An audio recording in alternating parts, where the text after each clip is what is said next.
රාගක්ඛයෝ නිබ්බානං සමන්ත චක්කවාලේසු අත්‍රා ගච්ඡන්තු දේවතා සද්ධම්මං මුනි රාජස්ස සුනන්තු සග්ග මොක්ඛතං ධම්ම ශ්‍රවණ කාලෝ අයං බදන්තා ධම්ම ශ්‍රවණ කාලෝ අයං බදන්තා ධම්මස්ස ශ්‍රවණ කාලෝ අයං බදන්තාති තී නමෝ තස්ස භගවතෝ අරහතෝ සම්මා සම්බුද්දස්ස නමෝ තස්ස භගවතෝ අරහතෝ සම්මා සම්බුද්දස්ස නමෝ තස්ස භගවතෝ අරහතෝ සම්මා සම්බුද්දස්ස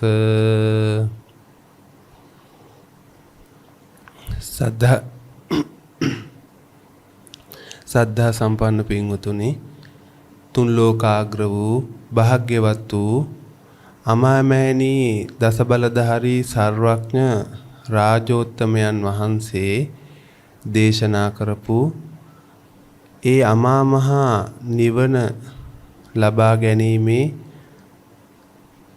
ස්වභාවයෙන් යුතුව අපි දහම් ශ්‍රවණය කරමු. විශේෂයෙන්ම සම්ප්‍රදායෙන් ටිකක් ඈත් වෙලා මම බලාපොරොත්තු වෙනවා ඔය පින්වතුන්ලාට ඕගොල්ලන්ට ඒ බුදුන් වදාළ ඒ සොඳුරු ගමනට අපි කොහොමද යන්න අපේ හිත සකස් කරගන්න ඕනේ කියලා. මම ඇත්තටම ඕගොල්ලන්ට පොරොන්දු වෙනවා පොතේ පාඩම් කරපු දෙයක් පාඩම් කරලා දේශනා කරන්නේ නැතුව මගේ ජීවිතේ අපි ඒ අමා මහ නිවනින් යම් සැනසීමකටපත් වුණා නම් ඕගොල්ලන්ටත් ඒක ලබා දෙන්න. පින්වතුනි, මේ බුද්ධ ශාසනයෙන් අපිට ලබා ගන්න පුළුවන් උසස්ම දේ තමයි අපේ සිත සංසාර ගානක් දුකටපත් වෙලා මේ සතර මහා සාගරයේ ජලයට වැඩි අපි ලේ හලලා තියෙනවා. හැබැයි අපි මේක අහනකොට ඕනේ තරම් අහලා තියෙනව නේද? මේක අහනකොට අපිට හිතෙන්නේ මේක සාහිත්‍යයක් කියලා. මොකද අපි නිතර කතාවලට පුරුදු වෙලා තියෙනවා. නමුත් සංසාරයේ දීර්ඝතාවය බුදුන් දේශනා කරලා තියෙන හැටි අපි සූත්‍ර ධර්ම තුලින් දකිනකොට අපිට හිතෙනවා මේක ඇත්තයි කියලා. නමුත් මේක පිළිගන්න හරිම අමාරු දෙයක්.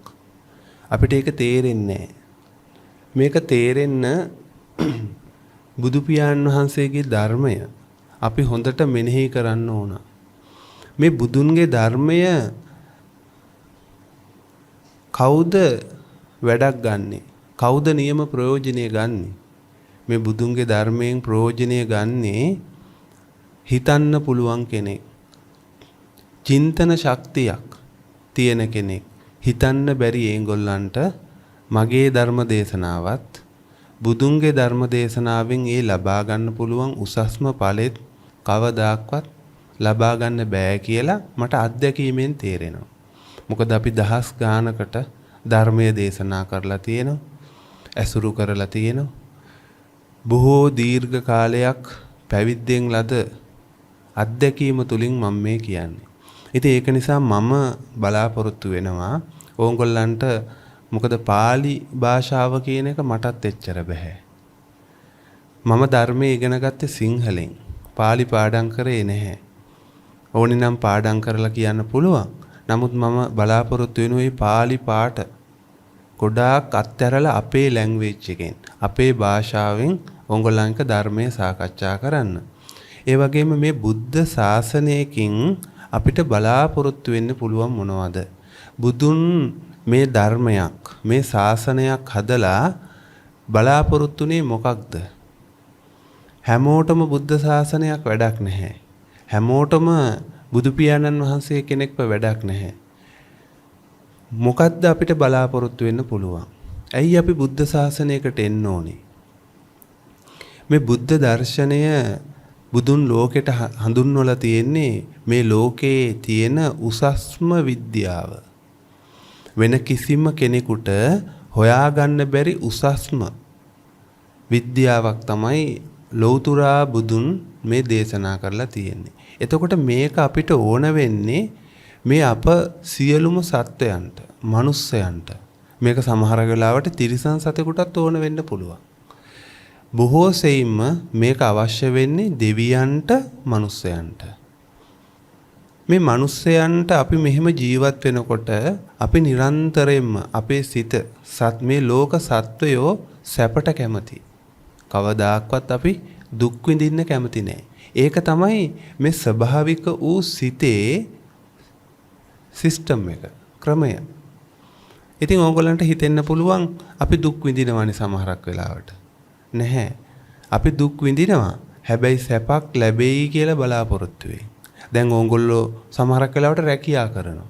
නේද? සමහරක් වෙලාවට අපි පැවිදි වෙලා ඉන්නවා. අපි පැවිදි වෙලා ඉන්නේ පැවිද්දට තියෙන ආසාව නිසා නෙමෙයිනේ. නේද? අපි කෙස් බාලා රැට ආහාර නොගෙන ලොකු සිල් පද ප්‍රමාණයක් රැකගෙන ඉන්නේ ඒක ආසාවෙන් නෙමෙයි. ඒක තෘප්තියක් නැහැ අපිට. හැබැයි අපි ඒක කරන්නේ ඇයි? අපිට ලැබිලා තියෙන දුක නැති වෙන්නත් ඒ වගේම අපිට ඒකෙන් සැප ලැබෙයි කියන බලාපොරොත්තුවෙන්. නේද? හැමෝම මේ ලෝකේ සත්වයක් එහෙමයි. දැන් ඕගොල්ලෝ රැකියාව කරනවා. ඇයි රැකියාවක් කරන්නේ? ආසාවටද? නැහැ. ඕගොල්ලෝ කැමති ඇස පිනව. ඕගොල්ලෝ නෙවෙයි මේ මං කියන්නේ සත්වයෝ ගැන. ඇස පිනව, කන පිනව. මොකද මේ ආයතනේ අපේ හැදිලා තියෙන්නේ හොඳ දේවල් දකින්න. කවදාක්වත් නරක දෙයක් අපි දකින්න මේ ඇහෙන් කැමති නෑ. මේ කන හැදිලා තියෙන්නේ මොකටද? හොඳ දේවල් අහන්න. කැමති දේවල් අහන්න. ඒකට තමයි මේ ආයතනය හැදිලා තියෙන්නේ. නාසය හොඳ දේවල්, Taman කැමති දේවල්. ඒක සාපේක්ෂව වෙනස්. අපිට ගඳයි කියලා දැනෙන දේ තව කෙනෙකුට සතුටක් වෙන්න පුළුවන්. ඒක Tamanට සාපේක්ෂව සිදුවෙන දෙයක්. පුජ්‍යලයට ඒක වෙනස් වෙනවා. සත්ත්ව ලෝකෙන් ලෝකෙට ඒක වෙනස් වෙනවා. තේරුණා නේද? එතකොට අපේ මේ දේ හැදිලා තියෙන්නේ මෙන්න මේවා පිනවල සතුටක් ලබා ගන්න. මේක කරගන්න බැරි වුණාම අපිට හොඳ දේවල් ඇහෙන්නේ නැහැ. අපේ හිතට බලාපොරොත්තු වෙන දේවල් සිද්ධ වෙන්නේ නැති නිසා අපිට දුක කියන එක දැනෙනවා. එතකොට මම කියන්නේ මේ ලෝකේ ජීවත් වෙන හැමෝම සැප ලැබෙයි කියලා මේ ආයතන ටික කවදාරි අපි හිතන විදිහට පින වෙයි කියලා දුවනවා. ඒකනේ අපි ජීවත් වෙනවා කියලා කරන්නේ. අපි හැම දුකක්ම විඳින්නේ මේකට. හැබැයි හැම පුජ්‍යලයකටම යම් කිසි වාසනාවක් උදා වෙනවා. තේරෙනව නේද? මොකද්ද මේ වාසනාව? ඒ වාසනාව තමයි මේව පිනවල කවදාක්වත් ඇති වෙන්නේ නැහැ. මේ සතුට කියන එක කවදාක්වත් ලැබෙන්නේ නැහැ කියලා අපිට දැනෙන දවසක් එනවා බොහොම තදින්ම. අන්න එදාට අපි හිතනවා කොහෙට හරි යන්න. එතකොට අපි දන්නවා මේ දුක, මේ ජීවිතයේ දුකයි කියලා අවබෝධ වෙනවා. ඒක මම හිතන්නේ වාසනාවක් කියලා. දැන් බලන්නකෝ පටාචාරා අහලා තියෙනව නේද? ක්‍රිසා ගෞතමි අහලා තියෙනව නේද? ඔව්. ඒ වගේම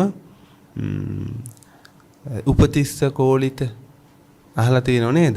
මේ වගේ මේ ඔක්කොම ගත්තොත් සුනීත සෝපාක මේ ඔක්කොම ගත්තොත් ඒගොල්ලන්ට මේ ජීවිතේ මේක තේරිච්ච කට්ටිය. ඒක තේරිච්ච නිසා මොකද උනේ ඒගොල්ලන්ට? ඒගොල්ලෝ අද දුක්ඛකින් තොරව ඉන්නවා. මම කියන්නේ සැපක් ලබනවා කියලා. හැබැයි ඒගොල්ලෝ දුක් විඳින්නේ නැහැ. එහෙනම් මේ සැප කියන්නේ මොකක්ද? එහෙනම් අපි කවුරුත් බලාපොරොත්තු වෙන්නේ ඒක. මේ බණහන ඕගොල්ලොත් දැන් ඇයි බණහන්නේ? මේ ධර්ම දේශනාවෙන් ඕගොල්ලන්ට සැපක් ලැබෙයි කියලා. ඒකයි උඹලා බණ අහන්නේ. නැත්නම් උඹලා බණ අහන්නේ නැහැ. ඇයි උඹලා දන් දෙන්නේ? දන් දෙන්නෙත් මේ බලාපොරොත්තු වෙන්න තමයි. එතකොට බුදුවරයෙක් ලෝකෙට පහළ වෙන්නේ මෙන්න මේ දුක සදහටම නිමා කරගන්න. හැබැයි ඕගොල්ලෝ බණ අහන්නෙත් ඕගොල්ලෝ බුද්ධ ශාසනයකට එන්නේ සැපක් ලබන්න. මේ දෙකම සාපේක්ෂයි. හරියට එකම කාසිය වගේ. මෙහිමයි මේක වෙන්නේ. දුකක් නැති තැන මොකද්ද ඉතිරි වෙන්නේ? සැපක්. දුකක් නැති තැන ඉතිරි වෙන්නේ සැපක්. දැන් අපි හිතමු මෙහෙම මේක සාපේක්ෂයි කිව්වේ ඒකයි මම. දැන් අපි පුට් සයිකලෙන් යන අපේ මේ මහත්තුරු පුට් සයිකලෙන් වැඩට එනවා. අපි මේ වැඩට එනකොට අපි හිතන්නේ මොකක්ද? අයියෝ මොන කරදරයක්ද මේක පදින්න ඕන. වැස්සට තෙමෙනවා. ඉක්මනින් යන්නත් බෑ. අවුවේ කර වෙනවා. හරි අමාරුයි කියලා තමයි අපි හිතන්නේ නේද? මේක පෑගෙන්නෙත් නෑ. මොටෝ බයිසිකලයක් ගත්තා නම් මට කොයි තරම් සැපද කියලා ඕකට සිහිනමවනවා. අපි කිව්වට වෙන දෙයක් වෙන යෝජනාවක් කරත් එන්න බනහන්න ඔය දුක නැති කරන්න පුළුවන් කියලා අපි කිව්වට විශ්වාස කරන්නේ නැහැ අපේ හිත. ඒ මොකද අපේ හිතම යම්කිසි රාමුවකට හිර වෙනවා. මම බයිසිකලයක් ගත්තොත් මගේ ජීවිතේ මට ඔක්කොම තියෙනවා. අපි සිහිනමවනවා. ඒකේ ගෑනු ළමෙක් දාගෙන යන හැටි නේද? අපි ඒක සතුටයි කියලා ඒක තමයි සැපයි කියලා අපේ හිත යම්කිසි දැඩි ස්වභාවයකට එනවා. තේරෙනව නේද? අපි කොහොම හරි කරලා බයිසිකලයකුත් ගන්නවා. ටික දවසක් යනකොට ඒ බයිසිකලේ ගත්තු හැටියෙම මොකක්ද අපිට වෙන්නේ? අපි හිතපු ආකාරයට මේක නැහැ. අපි හිතපු විදිහටම නැහැ. දැන් අපි හිතපු බයිසිකලයක් ගත්තත් අර අපි හිතපු විදිහ තියෙනවනේ. ඒ විදිහට සමහරට මේක වේගෙන් යන්නේ නැහැ. ඒ හිතපු විදිහට ස්ටාර්ට් වෙන්නේ නැහැ. ඒ හිතපු ආකාරයට ප්ලේන්ට් එකක් නැහැ. ඉතින් ගොඩාක් මට මේක විස්තර කර ඔයගොල්ලන්ට පැහැදිලි කරන්න පුළුවන්. එහෙම නේද වෙන්නේ? හොඳට හිතලා බලන්නකෝ අපේ ජීවිතේ අපිට වෙච්ච දේවල්. එතකොට අපි දැන් කොහොමත් ඒකට කමක් නැහැ කියලා හිත හදාගෙන අපි ඒක පාවිච්චි කරනකොට ටික දවසක් යනකොට මොකද වෙන්නේ? ඒකේ තියෙන දුක් ස්වභාවය අපිට දැනෙන්න ගන්නවා. ඊට පස්සේ හිතනවා අනේ මේක තෙමෙනවා. ඇහැට සත්තු යනවා. ඊට වඩා දෙයක්. ඒ කියන්නේ නිතරම දුක සැප කියන එක අපේ ඉස්සරහා තියෙනවා. අපි සැප ගාවට යනකොට මොකද වෙන්නේ සැප? තව චුට්ටක් ඉස්සරහට යනවා. ආන් සැප තියෙනවා. මෙතන නෑ සැප. අපි එතනට ගියහම මොකද වෙන්නේ? ඒකටත් යනවා. දැන් අපේ මේ මහතුරු යම්කිසි රැකියාවක් කරනවා. හැබැයි මහත්යා හිතනවා මේක නෙවෙයි. මේ ආයතනයේම අන්න අර වගේ තැනකට ගියොත් මට සැපයි කියලා මහත්යා සිහිනමවනවා. අන්න බලන්න සැප තියෙන ඉස්සරහා. දැන් ජොබ් එකක් නැති කට්ටිය ඉන්නවා. ඒ කට්ටිය සමහරට මහත්යව දකිනවා. අනේ මට අර වගේවත් වෙන්න තියෙනවනම් කොයි තරම් දෙයක් මං කරගන්නවද? එයාට නම් ඒ දේවල් කරගන්න තේරෙන්නේ නැහැ. එයා මෝඩයි. හරිනේ ඉතින් එයා මෝඩයි තමයි. මොකද එයා හිතන්නේ තමන්ගේ මෙතනින් සැප ලබන්න නෙමෙයි තව එහාට ගිහින් සැප ලබන්න. ඔබත් එහෙමයි. මං මේ තැනට ආවා මට ඒක ලැබුණේ නැහැ. මං තව ටිකක් එහාට ගියාම තව ටිකක් කල් ගියාම මට ඒක ලබා ගන්න පුළුවන් කියලා හිතනවා. තේරෙනව නේද? දැන් මොටෝ බයිසිකලය ගත්තා. දැන් ඊට පස්සේ කාර් එකක් ගන්න පොඩ්ඩක් ප්ලෑන් කරනවා. ඉතින් කාර් එකකුත් ගන්නවා. තමන්ගේ බජට් එකට හරියන්න ගොඩාක් දුක් විඳලා දැන් කාර් එකක් ගත්තාම දැන් සැපයිද? නෑ. දැන් ඔන්න දුක් ටික මොකද වෙන්නේ? වැඩි වෙනවා. ඊට පස්සේ කොහොම හරි ගත්තා කියමුකෝ. දැන් සතුට ඉස්සරහා. දැන් මොකද්ද ගන්න හිතන්නේ? හයිබ්‍රිඩ් එකක් හරි ඊට වඩා ටිකක් වේගෙන් යන්න පුළුවන් තෙල් වැඩ කරන. එහෙම නැත්නම් ටිකක් ඊට වඩා පෙනුම තියෙන. ඔහොම ගිහිල්ලා ඕගොල්ලෝ දන්නව ඇති මේ ලෝකේ ඉන්න ජනාධිපතිවරු. ගොඩාක්ම සැප විඳින ජනාධිපතිවරු කොහෙද ඉන්නේ? දන්නවද? තායිලන්තේ රජතුමා. එතකොට රුසියාවේ ජනාධිපතිතුමා. මෙන්න මේ වගේ පිරිස ඔයගොල්ලෝ චුට්ටක් බලන්නකෝ ඒගොල්ලන්ගේ කාර් එක.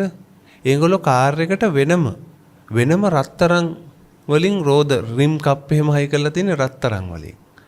ඒගොල්ලන්ට කොමඩ් එක ඒගොල්ලන්ගේ බාත්රූම් එක සම්පූර්ණම රත්තරන්. දැන් ඒගොල්ලෝ එතනින් නැවතිලා දින්නේ. දැන් ඒගොල්ලන්ගේ සතුට ඉවරද? ඒගොල්ලෝ ජීවිතේ උපරිම සැපක් ලබනවද? ලෙඩ රෝග ගැන අපි පැත්තකට තියමුකෝ. ඒ ටික අපි අත්හැරලා දාලා කොහොම හරි හිටියා කෙනෙක් ඉවරයක් නැහැ. මේක ඉවරයක් නැහැ.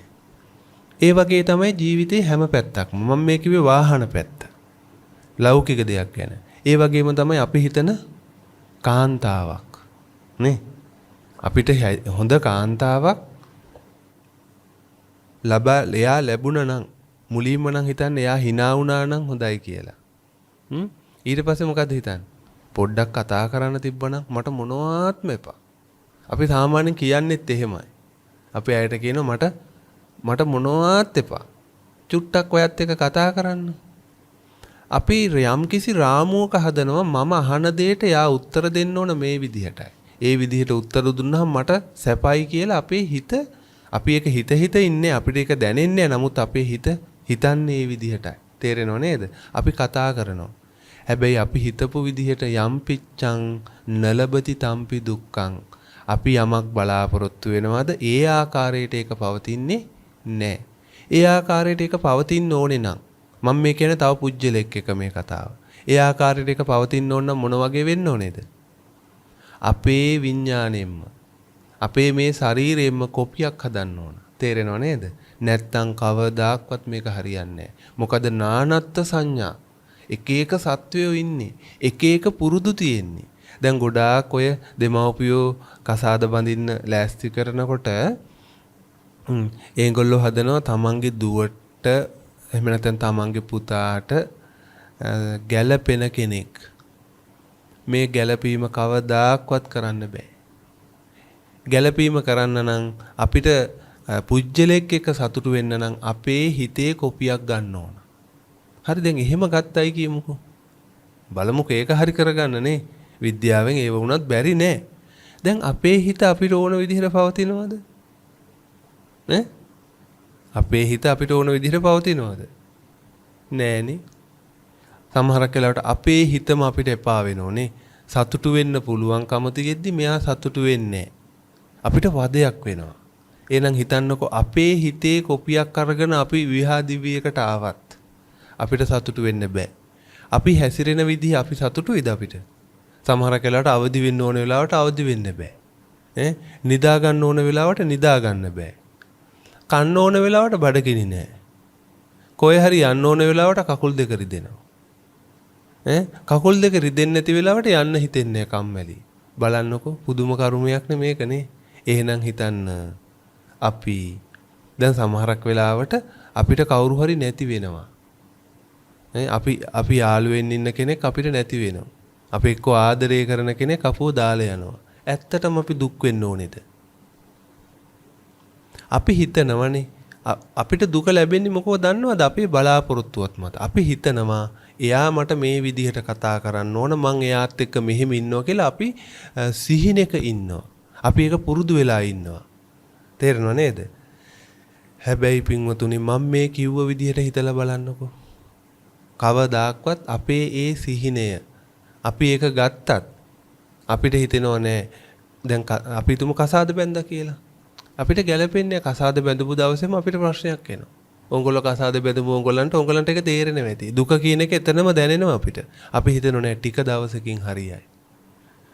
බබෙක් හම්බුනහම හරියයි. මං එයාට මේ විදිහට කරාම හරියයි කියලා හිතනවා. නේද? මේ බුද්ධ ශාසනේ දැන් අපි ඉතිහාස කතා ගොඩාක් දන්නේ. අපි කතාවේ දන්නේ සොඳුරු පැත්තනේ. නේ? උම්මාද චිත්‍ර මුන්ටාස් රජතුමා අහස් උසර මාලිගාවක් හැදුවා. ආදරයක් වෙනුවෙන් කියලා අපි ඒ වගේ කතා ටිකක් දන්නවා. ඉතින් ඒ කතාවල ඇතුල් පැත්ත අපි දන්නේ නේද? ඇතුල් පැත්ත අපි දන්නේ. ඒවල කතා ඔය තියෙන මෛත්‍රිය පිළිබඳව ගොඩාක් ප්‍රසිද්ධ කාන්තාවක් හිටියා. යාව පරීක්ෂා කරනකොට යාගේ කිසි මෛත්‍රියක් නැහැ. මම ගොඩක් කතා කියන ඒවා අයින් කරලා දැන් මේ කතා කරන්නේ ඕගොල්ලන්ගේ හිතට දැනෙන දේ. මං කිව්වේ ඕගොල්ලන්ට හිතන්න පුළුවන් නම් ඕගොල්ලන්ට මේක ගැලපෙනවා. එහෙනම් බලන්න අපිට සැප කියන එක කවදාක්වත් ලැබෙන්නේ නැහැ.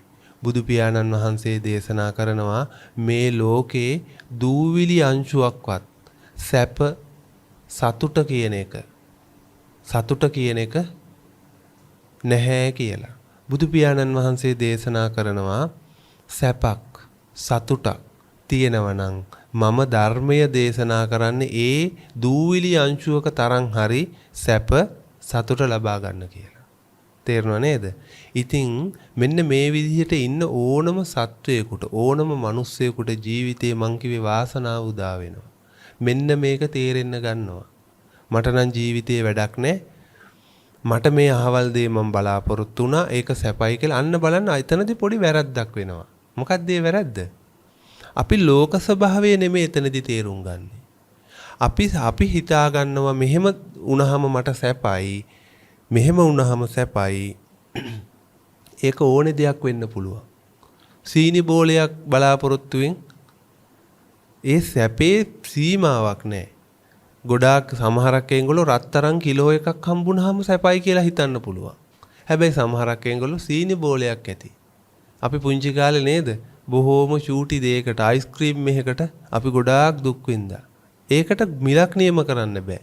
වටිනාකමක් කියලා වටින භාණ්ඩයක් කියලා එහෙම කියන්නත් බෑ. එතකොට අපි හිතාගෙන ඉන්න අන්න ඒක ලැබුවාම මට සැපයි. අපිට ඒක නැති වෙලා යනවා. එක්කෝ අපි හිතන විදිහට නැති වෙලා යනවා. අපිට කලකිරෙනවා. අනේ මට ඒ සැප එපා නම් නැත්තම් මට මොනවත් එපා. මගේ ජීවිතෙත් එපා. ජීවිතෙත් එපා. අපි හිතනවා කවදා හරි එහෙනම් මම මේ නිවන් සැපය ලබා ගන්නවා කියලා බුද්ධ ශාසනයට එනවා. ඒක එයාට ගොඩක් දුර යන්න බෑ. ඇයි මොකද? එයා මේ පැවිද්දට ආවේ ඇයි? මොකටද ආවේ? සැප ලබන්න. සැප ලැබෙන්නේ මේකේ ආපු වෙලේ ඉඳලම දුක තමයි ප්‍රශ්න තමයි හැමතැනම එහෙමයි හැමතැනම එහෙමයි ජනාධිපති කෙනෙක් ජනාධිපති වෙනකොට අපි දන්න මොන විදිහටද මොන උජාරුවෙන්ද එයා දියුරුම් දෙන්නේ කියලා නේ අපි කසාද බැඳන දවසකට අපි බර්ත්ඩේ එක දවසට අපි පළවෙනියෙන් වැඩට යන දවසට නේද අපි එදා සතුටක් ලබනවා හැබැයි අපි ඒ ගිහිලා පටන් ගන්නකොට මොකද වෙන්නේ ප්‍රශ්න ටිකක් දුක් ටිකක් එනවා අපි හොම බලන්න මුළු ජීවිතේම අපි ගත කරන්නේ ඔන්න ඔය අසහනෙන්. ඕක කවදාක්වත් ලැබිලා ඉවර වෙන්නේ නැහැ. තේරෙනව නේද? හැබැයි අපි බුදුදහමට එන්න ඕන ඔන්න ඔය කාරණාව පින්වතුනි තේරුම් අරගෙන. මේ පැවිද්දේවත් මට සතුටක් නැහැ. මොකකද සතුට තියෙන්නේ? නිවන් ගියහම සතුටුයිද? නැහැ. එහෙනම් බුදුන් දේශනා කරේ හේතුඵල ධම. බුදුන් දේශනා කරනවා දැන් බලන්න ඕගොල්ලෝ කරන පින්කම්. ඕගොල්ලෝ දන් දෙනවා. බෝධි පූජා තියෙනවා. මහා සෑය වඳින්න යනවා. ජයශ්‍රී මහ බෝධින් වහන්සේ වඳින්න යනවා. දන්සල් දෙනවා. කප්රුක් පූජා කරනවා. කටින පින්කම් කරනවා. නේද? නිරන්තරයෙන් දන් දෙනවා. උදේහවහ මල් පහන් පූජා කරනවා. බුද්ධ කාලේ නැති දේවලුත් දැන් ගොඩාක් වෙනවා. දැන් අද කාලේ බුදුන් හිටියානම් ඔන්න කියනවා ගෞතම බුදුන් ඔන්න දැන් අහවල් පන්සලේ වැඩ සිටිනවා කියලා. එහෙනම් හිතන්නකෝ බුද්ධ කාලයට වැඩිය මොන තරම් වෙනසක් තියෙනවද කියලා ඕගොල්ලෝ උපකල්පනය කරන්න. මහත්ය හිතන්න. මහත්ය මොකද කරන්නේ? දැන් ඒ කාලේ බුදුන් ආවා කියලා බුදුන් ওই තැන් වල ඉන්නවා කවුරුත් අඳුරන්නෙත් නෑ නේ. ඔබ වහන්සේ කවුද කියලා යහන්නේ. බුදුන් කියලා දන්නේ දන්න කට්ටිය වුණත් බුදු පියාණන් වහන්සේ ඉන්න උන්වහන්සේ විවේකයෙන් ඉන්නවා. මට අහන්න දෙයක්වත් නැහැනේ කියලා පැත්තකට වෙලා ඉන්නවා වැඩි හම්බෙන්නේ නැහැ නේ. අන්න දැන් බලන්න මේ බුද්ධ කාලෙත් අදත් ගත්තාම අපිට තේරෙනවා ලොකු වෙනසක්. මොකද්ද මේ වෙනස?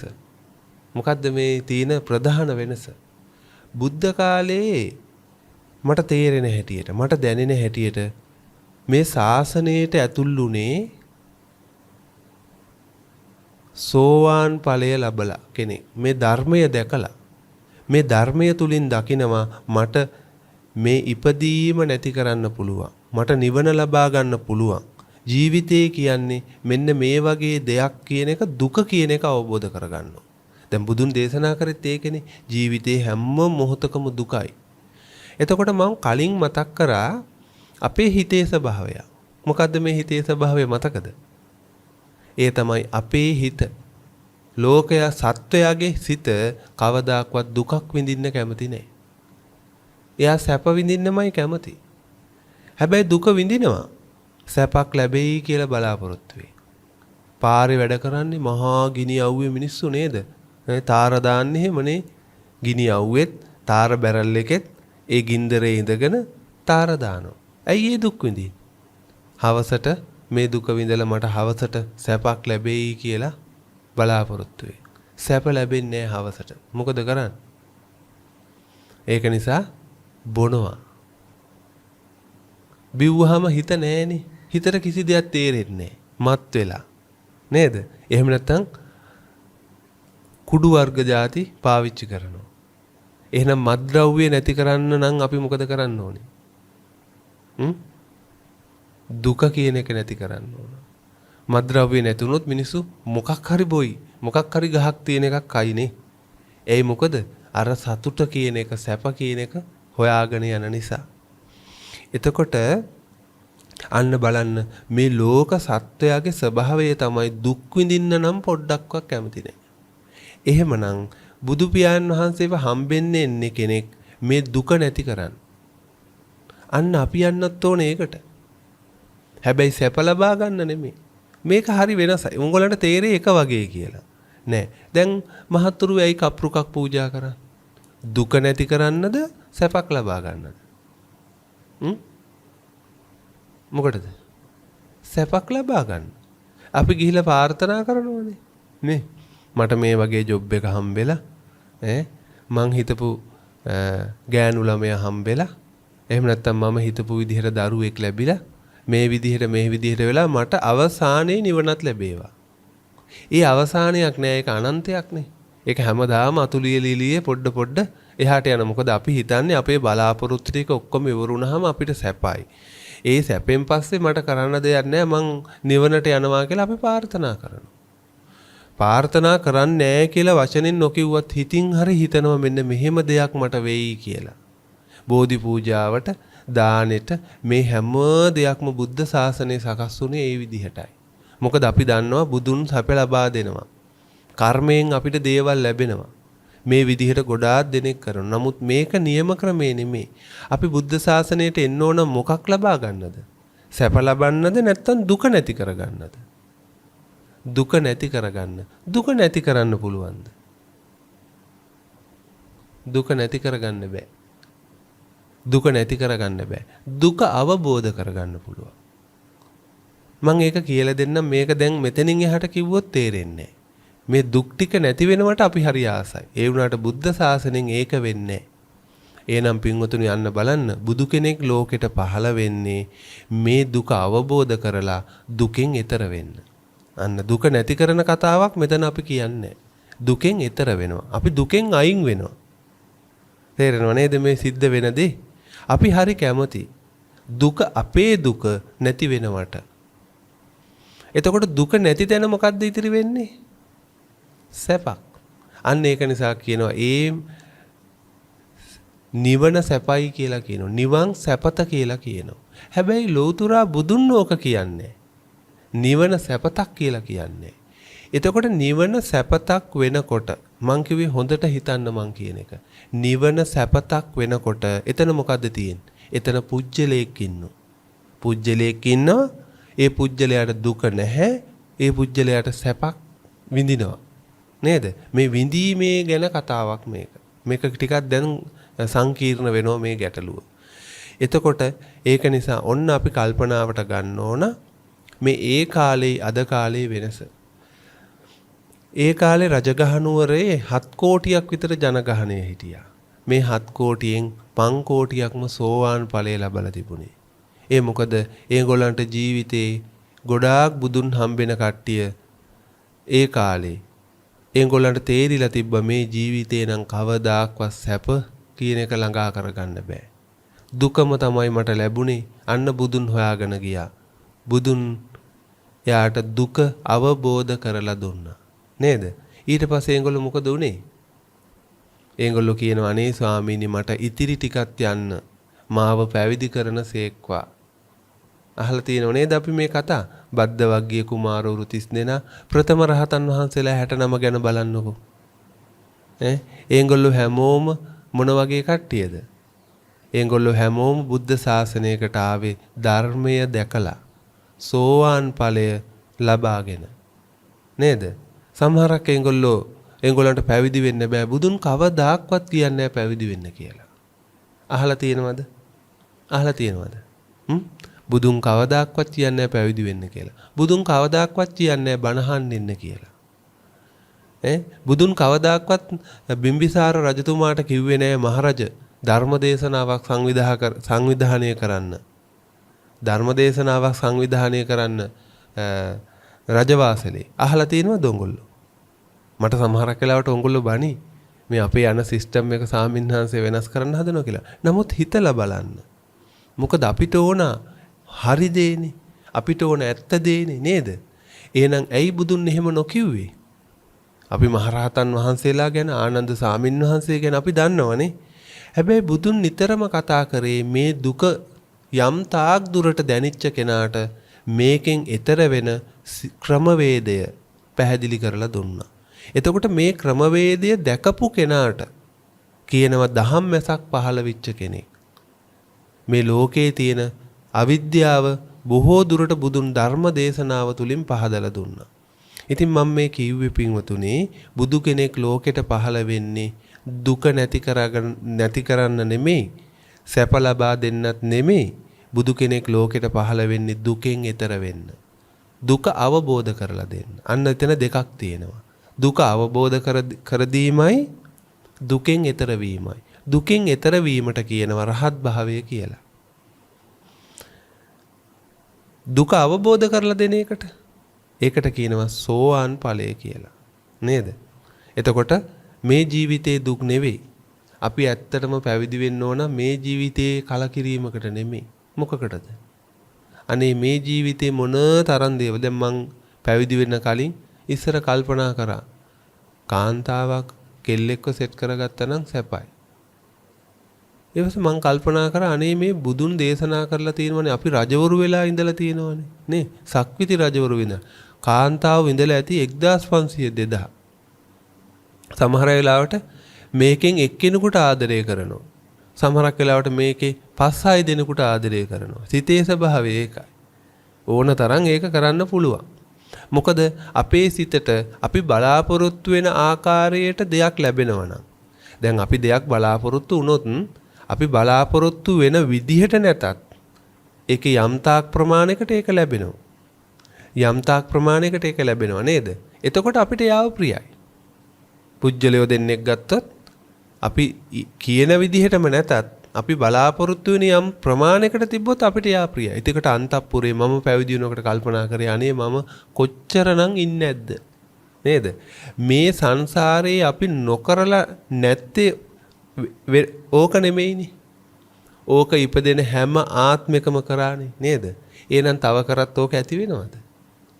ඒ හැම ආත්මයකම නිවන් ගියා වගේ සැපක් ලැබුවද? නෑ. එහෙනම් අපි හිතමු ඔය හිතන විදිහේ සැප අපිට ලැබුණා කියලා. දැන් අපිට බලාපොරොත්තු වෙන ආකාරයේ කාන්තාවක් ලැබුණා. එතකොට සැපද? සැපයිද? මොකක්ද එතන දුක? දැන් සක්විති රජතුමාගේ ලැබෙන බිරිඳ එයාට ඒ වගේ කෙනෙක්. එයාට රස්නේ ඕන වෙලාවට කාන්තාවගේ ඇඟත් රස්නේ.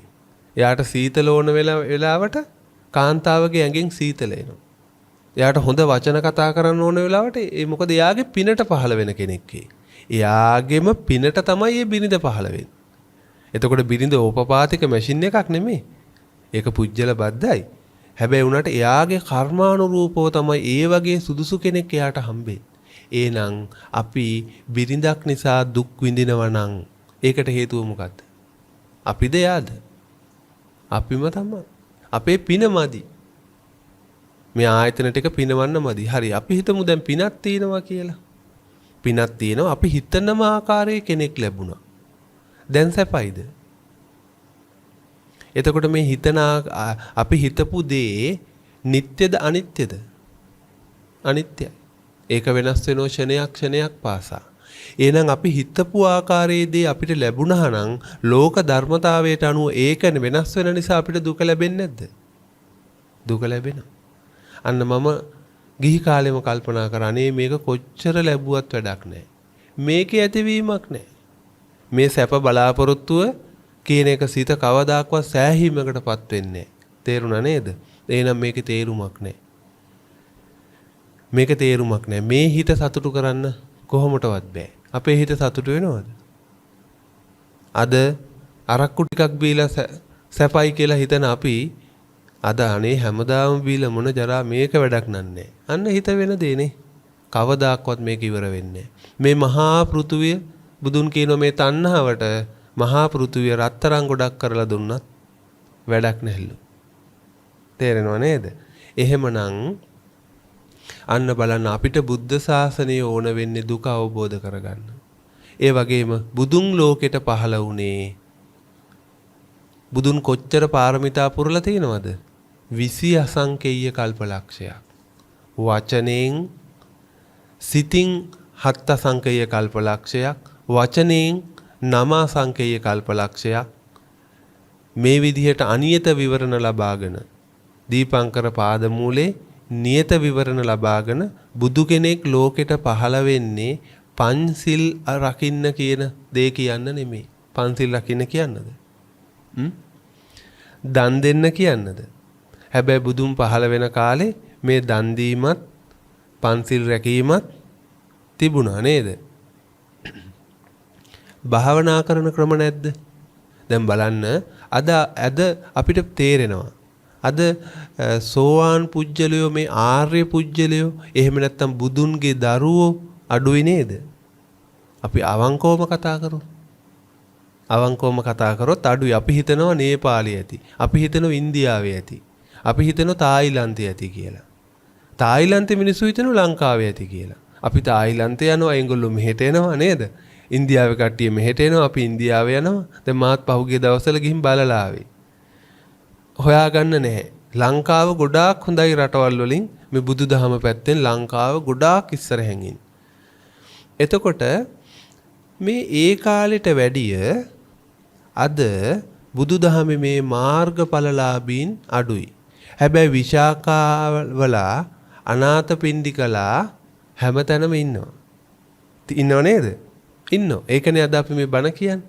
ඒගොල්ලෝ ඒවා අහනවා නිතරම බණ අහන්න ඕන. හැබැයි බුද්ධ කාලේ විශාකාව බණහපු කතාවල් හරි අඩුයි නේද? අඩුයිද? සූත්‍ර කීපයයි තියෙන්නේ නේ. සූත්‍ර කීපයයි තියෙන්නේ. කොසල් රජතුමත් නිතර බුදුන් දකින්න ආවා. හැබැයි ගොඩක් බණ හෙව්වේ නෑ. වචන 5-6ක් කතා කරලා එයා ගියා. හැබැයි බුද්ධ කාලෙත් අදත් අපි බැලුවට පස්සේ අපිට පේනවා බුද්ධ කාලේ ගොඩාක් පිරිස සෝවාන්. හැබැයි බුදුන්ට කරදර කරපු පාටක් මේ වගේ මහා පිංකම් දීපු පාටක් පෙනුනේ නැහැ. අද කාලේ ගොඩාක් සද්ධාව. ගොඩාක් භක්තිය. සමහරක් අපේ ලංකාවේ පින්වතුන්ලා අපිට වන්දනා කරන්න එන්නේ අන්න අර හරිය ඉඳලා වඩ ගාගෙන එන්නේ. දැන් මේ ඊයේ පෙරේදත් අපි ධර්ම දේශනා කීපයක් කරා නිවාසවල ඒගොල්ලොත් එහෙමයි. දොර කොටට එනකොටම වන්දනා කරලා ගේ සංඝ සතු කරලා තමයි අපුව වඩම්මන්නේ පාවඩ දාලා මල් දාලා වඩම්මනවා. ඒගොල්ලෝ හිතනවා එහෙම කරාම නිවන ලැබෙයි කියලා. දැන් ඕගොල්ලන්ට තේරෙනව නේද? ඒ කාලේ ගත්තාම අද කාලේ ගත්තාම මං හිතන්නේ අද කාලේ ලංකාව ගත්තාම මං නෑ කියන්නේ නෑ. හැබැයි සෝවාන් වෙච්ච ගිහියෙක්වත් දකින්න අපිට අමාරුයි. මං ඉතින් සාමින්හන්සලා ගැන කියන්නේ නැහැ. මං පෞද්ගලිකව සාමින්හන්සලා ලංකාවේ ගිහිලා හොයලා බැලුවේ නෑනේ මාර්ගඵල තියෙනවද කියලා. නමුත් අපි ඇත්ත කතා කරොත් අපිට පේනවා අඩුයි කියලා. නේද? අවංකවම අපි හිතුවොත් බුදුදහමට පහර ගහන නෙවෙයි මම මේ හදන්නේ. අවංකවම හිතුවොත් අපිට ඒක තේරෙනවා. මොකද අපි පැවිදි වුණාම දැන් අපි ඉස්සර මම පැවිදි වුණේ මේ පැවිදි වුණාම ඔක්කොම ප්‍රශ්න හරි. නිකන් නිවන් දැක්කා වගේ. ඒ නිවන ඉක්මනින්ම ලැබෙයි කියලා නේද? නමුත් පැවිදි වෙලා එහෙම වුණාද? නෑ. එහෙනම් මොකද්ද මෙතන තියෙන ප්‍රශ්නය? ඇයි ගැටලුව? ඒ කියන්නේ ධර්මයේ අඩු වෙලා කියලා හිතෙනවද? හිතෙනවද එහෙම? මේ බුදුන් දේශනා කරපු ධර්මයේ ටික අඩු වෙලා කියලා? නෑ, බුදුන් ඔය තියෙන හැම සූත්‍රයක්ම සූත්‍ර පිටකයේ තියෙන හැම සූත්‍රයකදීම කෙනෙක් හෝ ඊට වැඩි පිරිසක් සෝවාන් වෙලා තියෙනවා. නේද? සූත්‍ර වර්ග දෙකක් මම දකිනවා. එකක් තමයි බුදුන් සාමාන්‍ය කෙනෙකුට ධර්ම ඇසක් පෑදෙන්න. එහෙම නැත්නම් නිවන දකින්න, සෝවාන් භාවය ලබා ගන්න, සතර පායෙන් මිදෙන්න දේශනා කරපු සූත්‍ර. ඒකෙන් රහත් භව ලබා ගන්න බෑ. මම මේ සූත්‍ර ගැන හොඳ අධ්‍යයනයක් කරනකොට මට පෙනී ගිය දෙයක් තමයි. සමහරක් සූත්‍ර තියෙනවා සෝවාන් වෙච්ච කෙනෙකුට ඉතිරි මාර්ගඵල ලබා ගන්න, ඒ වගේම කෙරෝලක් දකින්න මේ සසරේ දුකෙන් සදාටම අත් මිදෙන්න දේශනා කරපු සූත්‍ර. මේ සූත්‍ර වර්ග දෙක මම දකිනවා. ඒව මොනවද කියලා කියන්න මම යන්නේ නැහැ. හැබැයි ගොඩාක්ම තියෙන්නේ සෝවාන් වෙන්න දේශනා කරපු සූත්‍ර. එකක්වත් නැහැ. සමහරක් සූත්‍ර තියෙනවා. කීපයක් ඒ අවස්ථාවේ හැටියට බුදු පියාණන් වහන්සේ ලෞකික ජීවිතයට දේශනා කරපු සූත්‍ර. හැබැයි ඒකෙත් අන්තිම ටික අපි හොඳට අධ්‍යයනය කරලා බලනකොට අපිට තේරෙන්නේ ඒකෙත් නිවන කියන එක බුදුන් ගැප් කරලා තියෙනවා. මේ සෝවාන් භාවය කියන එක ඇතුල් කරලා තියෙනවා. එහෙනම් පින්වතුනි මේ ධර්මයේ අඩුවක් තියනවද? ඇයි අද මාර්ගඵලලාභින් අඩු? එතකොට එහෙම නැත්නම් ඒ ධර්මය ඒ කාලේ දේශනා කරපු ධර්මය අදට ගැලපෙන්නේ නැද්ද? නෑ, ගැලපෙනවා. මොකද එදත් තිබුණේ එකම දුක, අදත් තියෙන්නේ එකම දුක. ඒ දුකේ වෙනසක් තියෙනවද? ලෙඩවීමේ දුක, ජාතිපි දුක්ඛ, ජරාපි දුක්ඛ, ව්‍යාධිපි දුක්ඛ. අද ඒ දුක වැඩි. ඒ කාලේ දුක අඩුයි. ලෙඩවීම ඒ කාලේ අඩුයි නේද? අද සමාජය සංකීර්ණ වෙන්න මේ දුක් ටිකත් ගොඩාක් සංකීර්ණ වෙලා. එහෙනම් ඉතින් අදනේ මාර්ගඵලලාභින් වැඩි වෙන්න ඕනේ. ඇයි මේ අඩුව? එහෙනම් පින්වතුනි අන්න ඒකයි මං කිව්වේ. අපි පොඩ්ඩක් සංස්කෘතියෙන් ඔබට ගිහිල්ලා බුදුදහම දකින්න ඕනේ. මේ යන සිස්ටම් එක, මේ අපි කරන ක්‍රමය වැරදි. මොකද්ද දන්නවද මේ පළවෙනිම වැරද්ද? මොකද්ද දන්නවද පළවෙනිම වැරද්ද? ඕගොල්ලන්ගේ තියෙන මේ සද්ධාව. ඕගොල්ලෝ බුදුන් සරණ ගිහිලා කලින්ම බුදුන් සරණ ගිහිලා. දැන් ඕගොල්ලෝ හිතයි මේ සීන සද්ධාව වැරදිද? වැරදි. ඒක අන්ධ සද්ධාවක්. ඒක සද්ධාව කියලා මම කියන්නේ. ඒක භක්තිය. ඔය වගේම තමයි මුස්ලිම් මිනිස්සු. ඔය වගේම තමයි මුස්ලිම් ජනතාව. නේද? ඒගොල්ලෝ අපිට වැඩිය ඒගොල්ලන්ගේ ආගමට බොහෝම ගරු කරනවා. හැබැයි ඒගොල්ලෝ නිවන් දකින්නේ. අපි නිවන් දැක්කද? අපි නිවන් දැක්කෙත් නැහැ. දැන් බලන්න ඕගොල්ලෝ හිතයි මම මොනවද මේ කියන්නේ කියලා. බලන්න ආලවක යක්ෂයා බුදුන් ගාවට ආවේ මොනවා කරන්නද? බුදුන්ව මරන්නනේ. කකුල් දෙකෙන් අල්ලලා ගහනකො පොළවේ. දැන් පව් පිරුණාද? ආලවක යක්ෂයට පව් පිරුණාද? නෑ, එයා සෝවන් වුණා. නේද? අග්ගික බහරත්වාජ.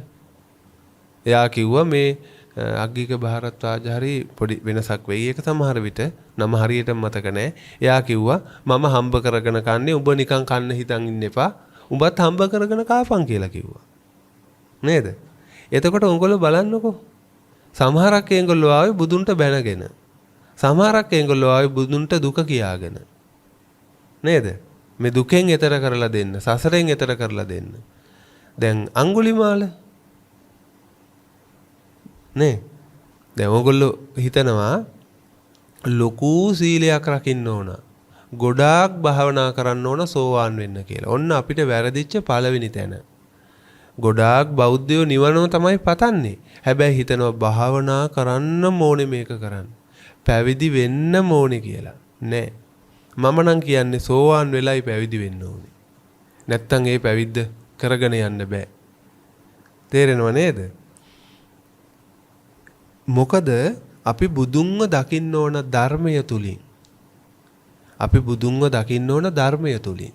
එතකොට තමයි අපි ඒ ධර්මය දේශනා කරපු පුජ්‍යලයව සරණ යන්නේ. ඊට පස්සේ ඒ ධර්මය අනුව යම් ප්‍රතිපත්තියක් ගත කරනවා නම් අන්නේ පුජ්‍යලය සරණ යන්නේ. අපි කොහොමද කරන්නේ? අපි මුලින්ම බුදුන් සරණ යනවා. ඒ වගේම අපේ ලංකාවේ බොහෝ දෙනෙක් පුජ්‍යල සරණයක් යනවා. පුජ්‍යල සරණයක්. දැන් සමහරක් වෙලාවට මාව සරණ ගිහිල්ලා අනේ මේ ස්වාමින්වහන්සේ කියන දේමයි හරි. උන්වහන්සේ කිව්වනම් සෝවාන් කියලා ඕම් මං සෝවාන්. ඒක අවබෝධ කරගන්නේ නැහැ. උන්වහන්සේ රහත් වෙලා උන්වහන්සේට දන් දුන්නාම මටත් ඒක ලබා ගන්න පුළුවන් කියලා කොටසක් හිතනවා. ඉතින් ඒක නිසා ඔන්න අපිට අපේ අද කාලේ මාර්ගඵල අඩුයි. මම මේ කියන්නේ මධ්‍යස්තව ලෝකෙ දිහාත් බලලා. තේරෙනව නේද? අපේ වැරද්ද අපි හොයාගන්න එපේ. මෙතන වැරද්දක් තියෙනවනේ. මාර්ගඵලලාභී අඩුයිනේ. පළවෙනි වැරද්ද තමයි පිං ඇති පුජ්‍යලයෝ ගොඩාක් අඩුයි. හැබැයි අඩු වුණා කියලා ඒක ලොකු අඩුවක් නෙවෙයි. මොකද ඒ කාලයට වැඩිය දැන් ජනගහනයේ ඉන්නවා. අපිට පින තියෙන. මම එකින් එකට විස්තර කරනවා. දැන් කාලේ වෙලාව යන නිසා මම ඉක්මනින් දේශනා කරනවා. එතකොට අපේ තියෙන ප්‍රශ්න ගොඩක්. අපි මුලින්ම පළවෙනි ප්‍රශ්නේ තමයි අපි ධර්මය දකින්නේ නැහැ. අපි හිතනවා අපි බෞද්ධ වෙලාම බුදුන් සරණ ගිහිල්ලානේ. අපිට මොනවත් තේරෙන්නේ නැති කාලේ තමයි අපි බුදුන් සරණ ගියේ නේ. අම්මා කියෙව්වා ඒක. දහම් පාසලේදී අපිට ට්‍රේනින් කරා. අපි දන්නේ නැහැ බුදුන් කිව්වේ මොනවද කියලා. අපි හොයන්නෙත් නෑ. අපිට වැඩකුත් නෑ. අපි බුදුන් සරණ ගියා. තේරෙනව නේද? එතකොට අපි බුදුදහම දකින්නේ කොහොමද? අපි හිතාගෙන ඉන්න විදිහක් තියෙනවනේ. මේ සසරේ අපි හිතාගෙන ඉන්න විදිහක් තියෙනවනේ. අපි හිතනවා බුදුන් ඒක කිව්වයි කියලා. ඇයි අපි බුදුන් කිව්ව දේ බලලා නැහැනේ? වහන්සේට තේරෙනවද? අපි හිතාගෙන ඉන්න විදිහ තමයි බුදුන් කිව්වේ කියලා අපි හිතනවා. ඒක නිසා අපි බුදුදහම කෙරෙහි ලොකුවට අනුගමනය කරන්නේ. අපි සංස්කෘතිය විදිහට ගත කරනවා. අපේ සංස්කෘතියක් තියෙනවානේ. මේ නිවන යන්නේ හැදිච්ච යම්කිසි පාත් එකක්, යම්කිසි රටාවක්. ඒ රටාව අනුව අපි ගත කරනවා. ඕගොල්ලන්ට තේරෙනවා ඇති. බොහෝ දෙනෙක් හිතනවා නිවන් යන්න දන් දෙන්න ඕනේ කියලා. මේ සෝවාන් ඵලය ලබා ගන්න කටින පින්කමක් කරපු අම්මා කෙනෙක්ව මම දන්නවා.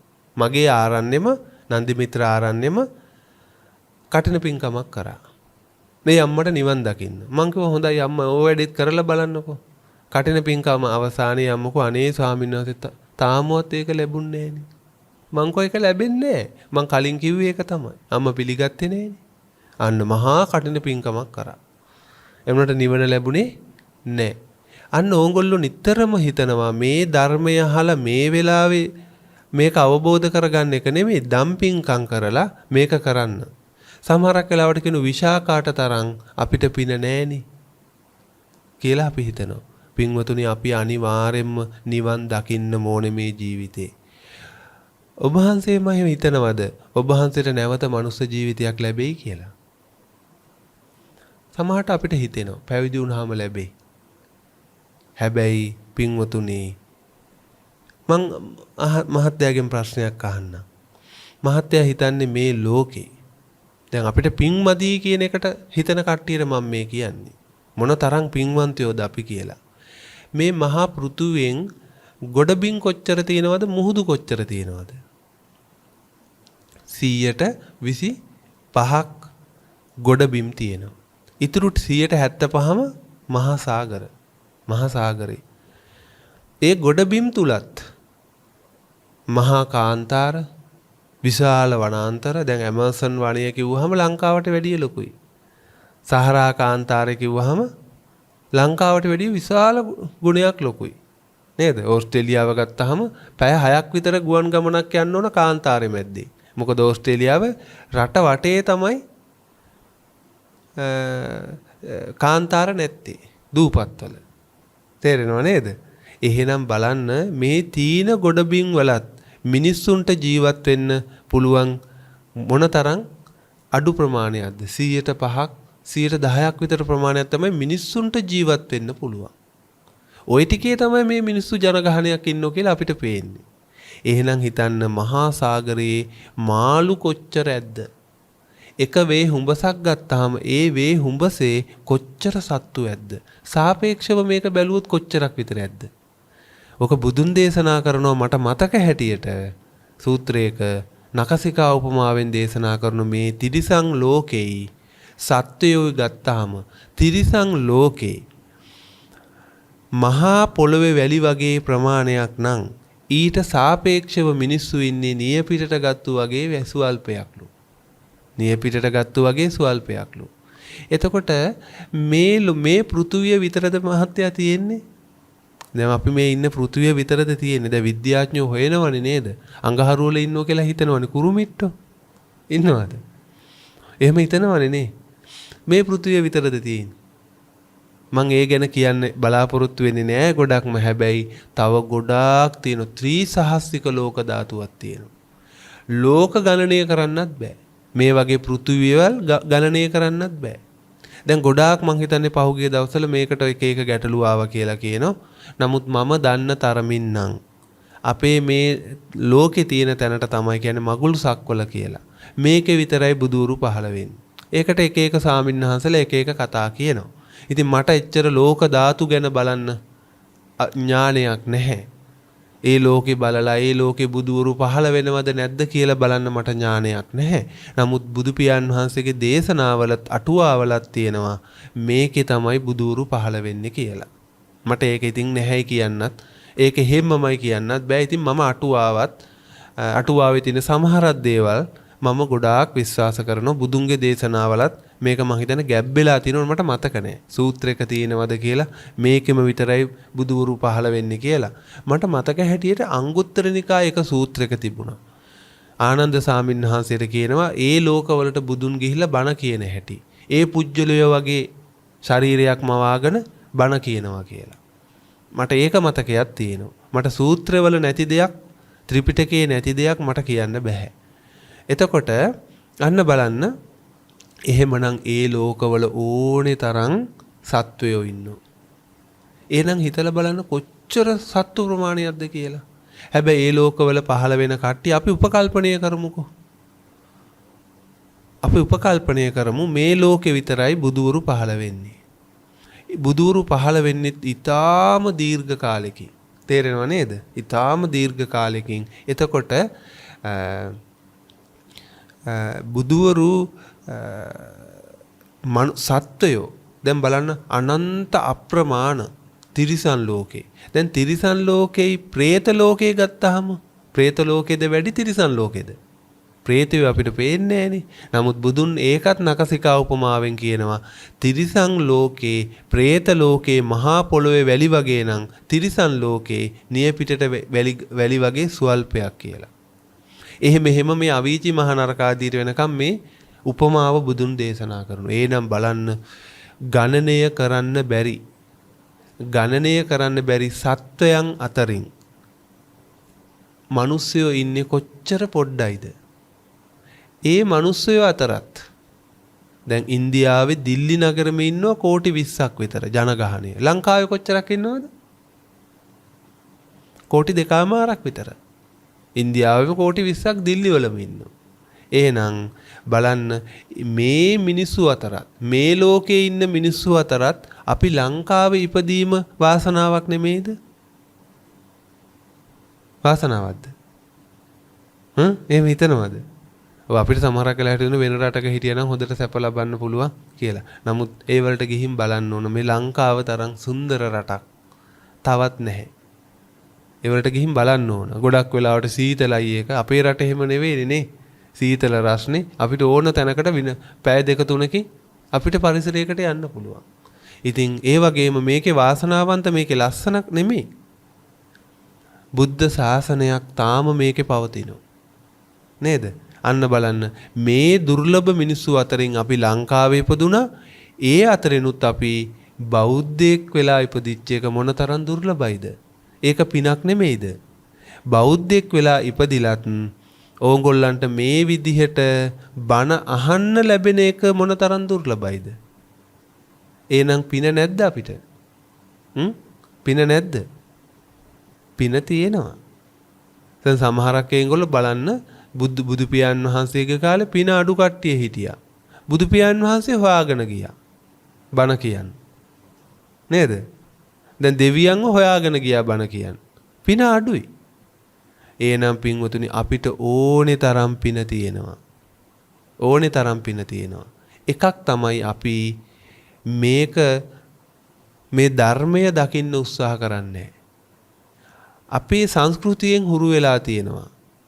අපේ සංස්කෘතියෙන් හුරු වෙලා තියෙනවා. අපි ප්‍රාර්ථනා කරන්න. ඒ වගේම මෙතේ බුදුන් දකින්න. පින්වතුනි ඒක මහාම මෝඩකමක්. මහාම මෝඩකමක්. මොකද අපි ජීවිතේ දුක කියන එක දකින්නේ. මම දකින එකම දෙයක්. දැන් සමහරක් එංගොල්ලෝ අපි අහනවා දැන් මොකද වෙන්නේ? මැරුණහම මොකද වෙන්නේ? මන් දිව්‍ය ලෝකෙ උපදී. ඇයි දිව්‍ය ලෝකෙ උපදී කියන්නේ? එයා ගොඩාක් දන් දෙනවා.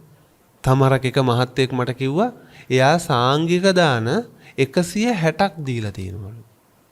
එයා හරි සතුටින් හිටියේ. හැබැයි ඇත්ත කතාව ඒක නෙමෙයි. කවදාක්වත් අපිට සතර අපායෙන් මිදෙන්න බෑ. අපි හිතමු ඊගාවාත්මේ දිව්‍ය ලෝකෙ ගියා කියලා. ඔබ කැමතිද?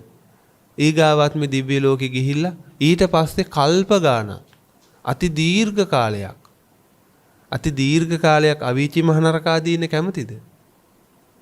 බලන්න. අපි මේ සසරේ මිනිස්සුયો වෙලා ඉපදිච්ච වාර ගාන බොහොම අඩුයිනේ. ඒක බුදුන් කියනවනේ නේද? එතකොට අපි දන් දීපු වාර ගානද වැඩි? අපි සත්තු මරපු වාර ගානද වැඩි? දැන් මනුස්සාත්මෙත් දන් දෙන්නේ බලන්නකො මාසෙකට පාරක්. ඒ වගේනේ නේද?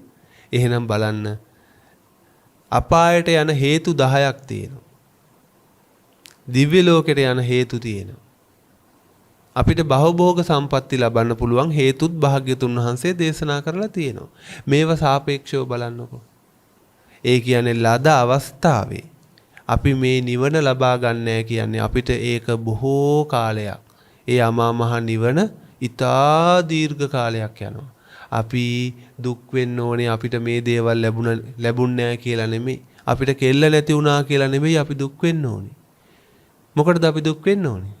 මේ බුද්ධ ශාසනයත් ලැබිලා හරියට බත් පිඟාන බෙදලා මේසෙත් තියලා හැන්දකින් කටගාවටත් කිට්ටු කරලා නෑ මම හෙටම කන්නම් කියනවා වගේ මෝඩ ස්වභාවයක් අපිට තියෙන.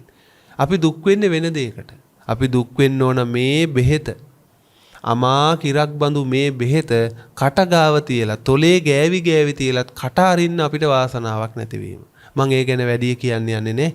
මේ බණ අහන්නේ ගොඩාක් වෙලාවට ධර්මය අවබෝධ කරගන්න පුළුවන් කියලා හිතන කට්ටියටනේ.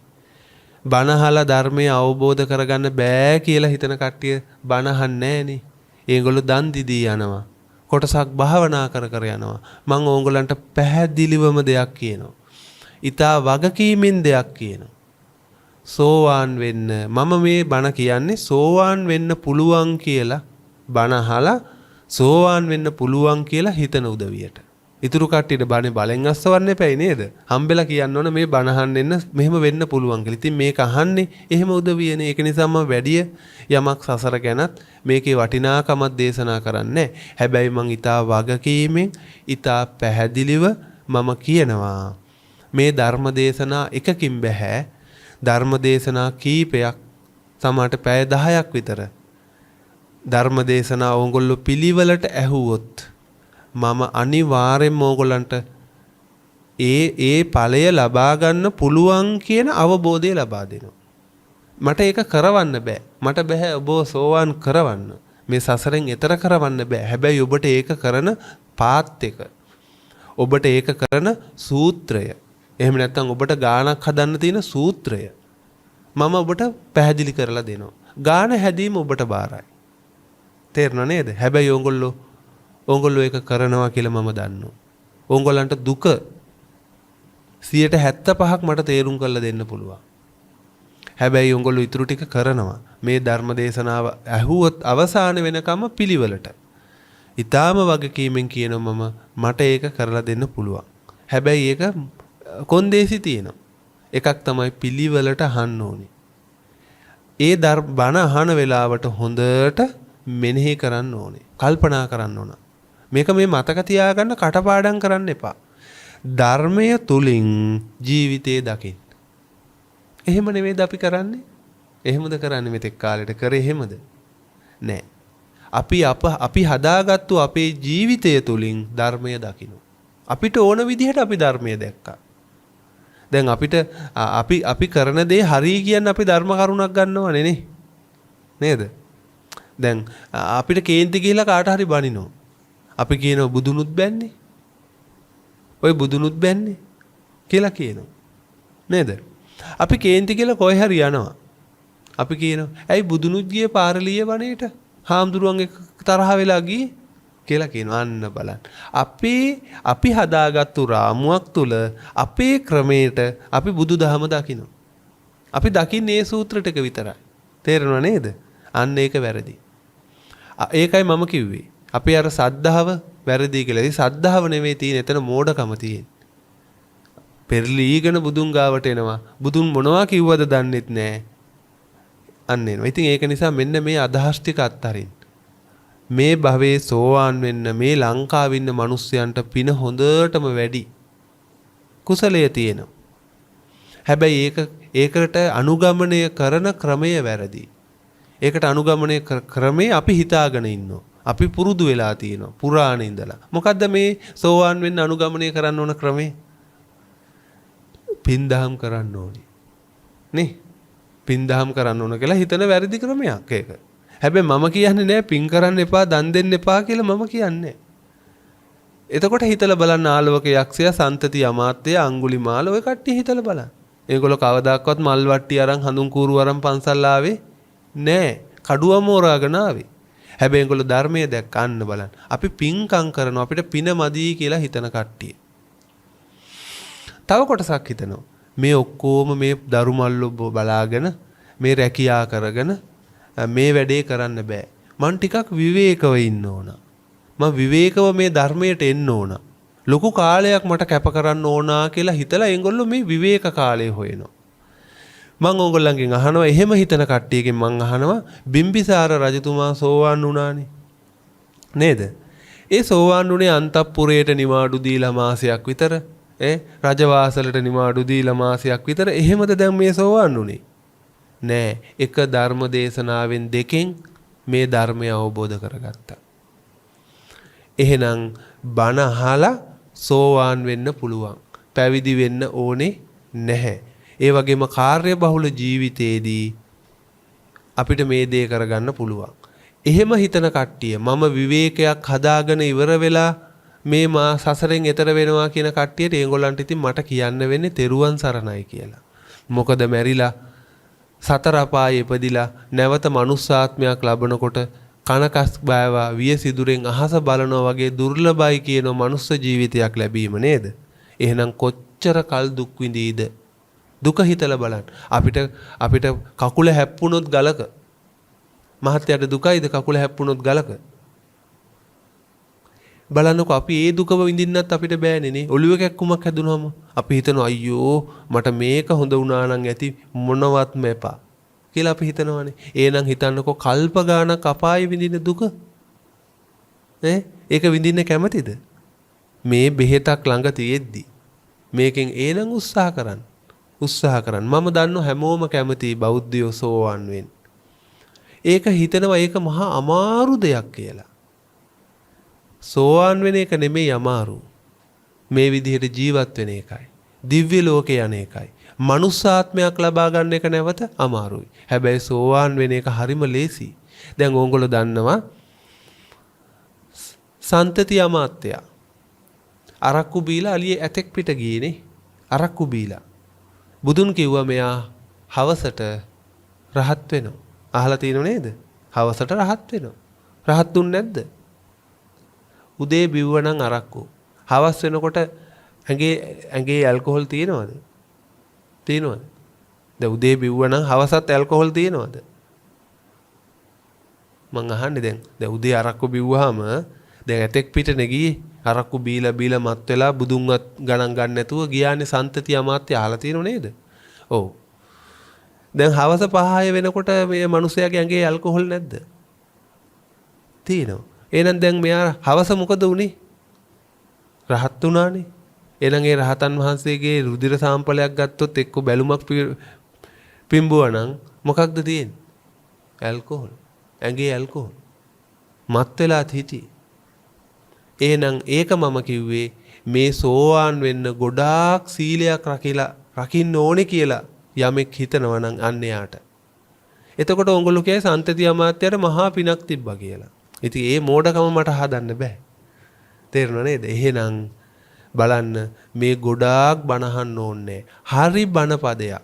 හරි විදිහට මොලේ තියෙන කෙනෙක් හොඳට හිතන්න පුළුවන් තියෙන කෙනෙක් ඇහුවොත් මේ සසරෙන් ඈතර වෙන එක ඒ තරම්ම පහසු, ඒ තරම්ම ලේසි දෙයක්. අමාරු දෙයක් මෙතන තියෙනවා. ඒ තමයි අපි හිතාගෙන ඉන්න විදිය අතහරින එක හරිම අමාරුයි. දැන් ඔබ වහන්සේ හිතන් ඉන්නෝ යම්කිසි ක්‍රමයක්. මෙන්න මෙහෙමයි සසරෙන් ඈතර වෙන්න ඕනේ කියලා. ඔබ වහන්සේ ඒ ක්‍රමයේ තමයි දැන් ඔය අනුගමනය කරේ. ඔයත් හිතන් ඉන්නෝ. ඔයාට සාපේක්ෂව ඔයා ක්‍රමයක් හිතන් ඉන්නෝ. මමත් නිවන් දකින්නෝ. ඇත්තම හිතන්නකෝ දැන් මම ඔයාගෙන් ඇහුවොත් ඔයා නිවන් දකින්නවද කවදා හරි? ඔයා කියනවා ඔව්. මගේ මෙන්න මේ විදිහ කරලා මම කවදා හරි එහෙම වෙනවා. ඔයත් එහෙමයි. මගේ මේ ටාකට් එකට ගියහම මම නිවන් අන්න බලන්න. අමාරු සෝවාන් වෙන එක නෙමෙයි. ඔන්න ඔය හිතාගෙන ඉන්න ටික වෙනස් කරගන්න එක. ඔන්න ඕකට කියනවා දෘෂ්ටි කියලා. දෘෂ්ටිය. ඔයගේ ගොඩාක් දෘෂ්ටි තියෙන වැරදි දේවල්. නේද? සෝවාන් වෙන කෙනා මොන සංයෝජන තුනද නසන්නේ? එයාගේ තියෙන ප්‍රශ්න තුනක් මේ සසරේ ඇදලා බැඳලා මේ සසරේ දීර්ඝව අපුව ගෙනියන කාරණා 10ක් තියෙනවනේ අපේ ජීවිතේ. අහලා තියෙනවද? ඔව්. එතකොට සෝවාන් වෙන කෙනා මෙන්න මේ කාරණා 10න් තුනක් නැති කරනවා. ඒවට කියනවා සංයෝජන.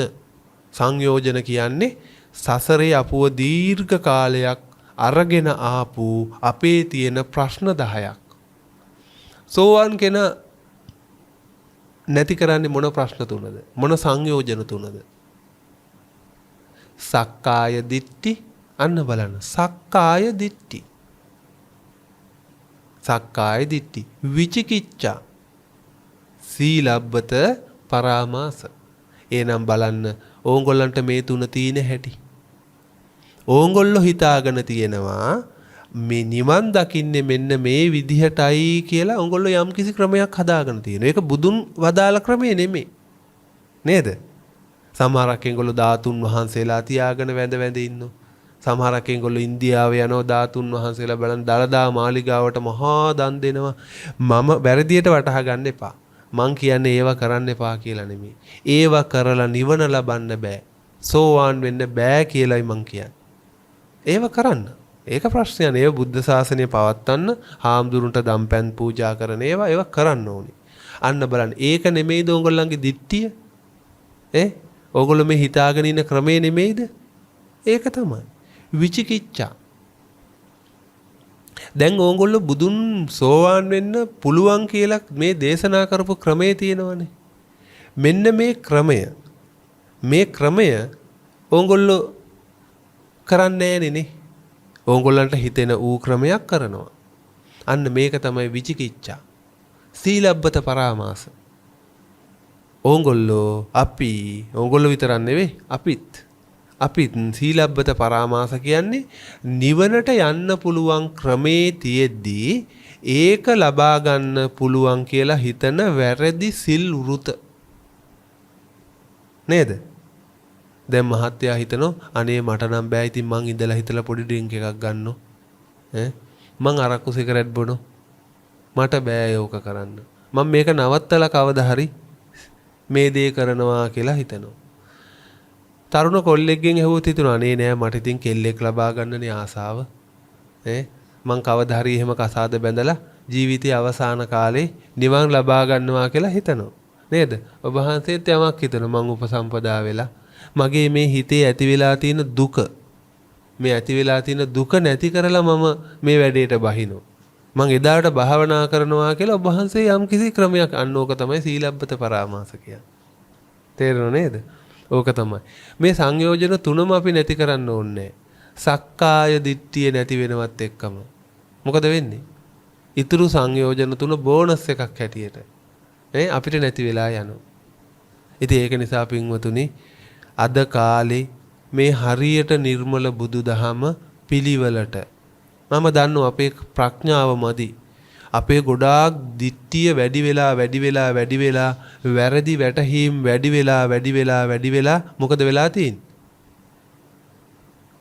දැන් ගොඩාක් අපි ධර්මයෙන් ඈතට වෙලා කියන්නේ දිට්ඨි ගොඩාක් වැඩි වෙලා. වැරදි වටහා ගැනීම ගොඩාක් වැඩි වෙලා. දැන් අද ඒකයි මට මේ දැන් පැය එකයි කාලක් විතර මේක කියලා දෙන්න උනේ. නැත්තම් මම මේක කියලා දෙන්න යන පටන් ගන්නෑ. මොකද මං නියම බණ ඇහුවනම් ඕම් පටන් ගත්තා. ගැඹුරු බණ ඕව වැඩක් නෑ කියලා.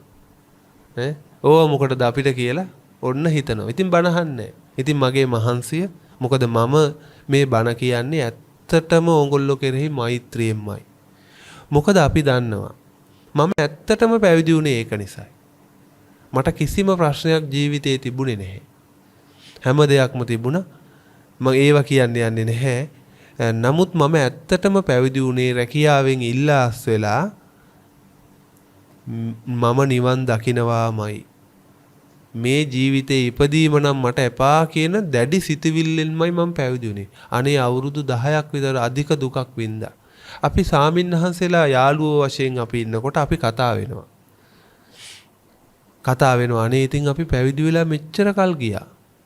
කෝ දැන් තාම නෑනි අපිට මොනවත්. මං අහන ඔබ වහන්සේ දැන් මොන හරි ලබා ගත්තද මටවත් කියන්න. අනේ නෑනි. අපි භාවනා කළා කැලෑවල් වල අවුරුදු ගණන්. නිදාගන්න නැතුව භාවනා කරා. මම ඒ කාලේ දැඩි ලෙසම හිතුවා භාවනා කරන්න නිවන් දකින්න සෝවාන් වෙන්න භාවනා කරන්නම ඕනයි කියලා. මම දැන් කියනවා මං එහෙම කරා මම දැන් කියනවා සෝවාන් වෙන්න භාවනා කරලා හරියන්නේ හැබැයි ධර්ම සම්මර්ෂණය කියන එක ඕනේ. භාවනා කරන්න ඕනේ නැහැ බින්දුවක්වත්. හැබැයි සකු르දාගාමි වෙන්න භාවනා කරන්න ඕනේ. භාවනා නොකරත් සකු르දාගාමි වෙනවා. හැබැයි භාවනා කරොත් ඉක්මන්. සතිපට්ඨානෙ වැඩුවොත් දවසක් දෙකක් තුනක් වගේ ඇතුළත එක්ක මාසයක් වගේ ඇතුළත රහත් වෙන්න පුළුවන්. පින හොඳටම ඇති. උත්සාහයයි අවශ්‍ය වෙනවා. ඔබ වහන්සේට තේරෙනවද? ඔබ වහන්සේ මේ දුක නැති කරගන්න මාස ගණන් ඉඳලා වැඩක් නැහැ. ඔබ වහන්සේ මේ ධර්මය අහන්න බුදුන් ලෝකෙට කිව්වේ මොකද්ද? මොකද්ද බුදුන් ලෝකෙට කියලා දුන්නේ? මේ බුදු දහම කියන්නේ ආගමක්ද? මේ අදහන්න පුළුවන් දෙයක්ද? මල් පහන් පූජා කරලා අදහන්න පුළුවන් දෙයක්ද? නැහැ. අදහන්න පුළුවන් දෙයක් නෙවෙයි මේක. මේක දර්ශනයක්. බුදුන් මොකද්ද ධම්සක් පැවතුම් සූත්‍රයේ කිව්වේ? චක්කුන් උදපාදී. ආලෝකෝ උදපාදී. ආලෝකයක් පහළ වුණා. ආලෝකයක් පහළ වුණාට වැඩක් නැහැ නේ ඇහැක් නැතුව නේද? මට ඇහැක් පහළ වුණා. පඤ්ඤා උදපාදී. මට ප්‍රඥාවක් පහළ වුණා. මගේ මොලේ පෑදුනා. කියලා නේ ඔය කිව්වේ. විද්‍යා උදපාදී. මට විද්‍යාවක් පහළ වුණා. තේරුණා නේද? මට විද්‍යාවක් පහළ වුණා. මොකක්ද මේ විද්‍යාව? ලෝකෙ තිබෙන ශ්‍රේෂ්ඨතම විද්‍යාව. බුදු කෙනෙක් විතරයි මේ ලෝකෙට මේ විද්‍යාව හොයලා දෙන්නේ. තේරෙනව නේද? මොකක්ද මේ විද්‍යාව? ඉපදීම නැති කරන්න පුළුවන් ක්‍රමයක්, ඉපදෙන ක්‍රමයක්. සත්වයක් ඉපදෙන ක්‍රමයේ තියෙනවනේ. ඉපදෙන හේතු. මෙන්න මේ හේතු හොයාගත්තා. ඉතින් ඉපදෙන හේතු අපි දැනගත්තොත් අපිට හේතු නැති කරොත් ඉපදීම කියන ඵලේ නැති වෙන්නේ නැද්ද? අන්න බුදුන් හේතුඵල දහම කියන විද්‍යාව හොයාගත්තා. හරියට මේ අපි හිතමු මෙහෙම විද්‍යාවක් කියන්නේ මොකක්ද? දැන් අර ඉස්සරහා තියෙන වාහනේ ස්ටාර්ට් කරන්නේ මොන වගේ ක්‍රමයකින්ද? විද්‍යාත්මක ක්‍රමයකින්නේ නේ. ස්විච් එක දැම්මා. බැටරි හරහා මේක ස්ටාර්ට් වුණා. දැන් අන්න ඒකනේ. එතකොට අපිට මේ ඒ කාර් එක ස්ටාර්ට් කරන්න ඕනේ නම් අපි මොකද කරන්න ඕනේ? ඒ විද්‍යාත්මක ක්‍රමවේදය අපි අනුගමනය කරන්න ඕනනේ. අපි ඒක දන්නේ නැත්තම් විද්‍යාත්මක ක්‍රමයේ දන්නේ වාහනයක් ස්ටාර්ට් කරනවා. ඒ වාහනේ තියෙන කැටලොග් එකක් ගහලානේ. අපි ඒක බලලා අපි ගෙදරට අලුත් බඩුවක් ගෙනහම මේක ක්‍රියාත්මක කරන්න එහෙමනේ නේද? ඒකේ විද්‍යාත්මක ක්‍රමවේදය සරලව තියෙනවා. වැටහුණා නේද? දැන් නිවන කියන්නේත් මේ සෝවාන් ඵලය කියන්නේත් සතර අපායෙන් සදහටම මිදෙනවා කියන්නේත් ඒක විද්‍යාත්මක ක්‍රමයක්. දැන් අර කාර් එක ස්ටාර්ට් කරන්න මහත්තයාට තියෙද්දි මහත්තයා ඔක ප්‍රාර්ථනා කර කර හිටියෝ.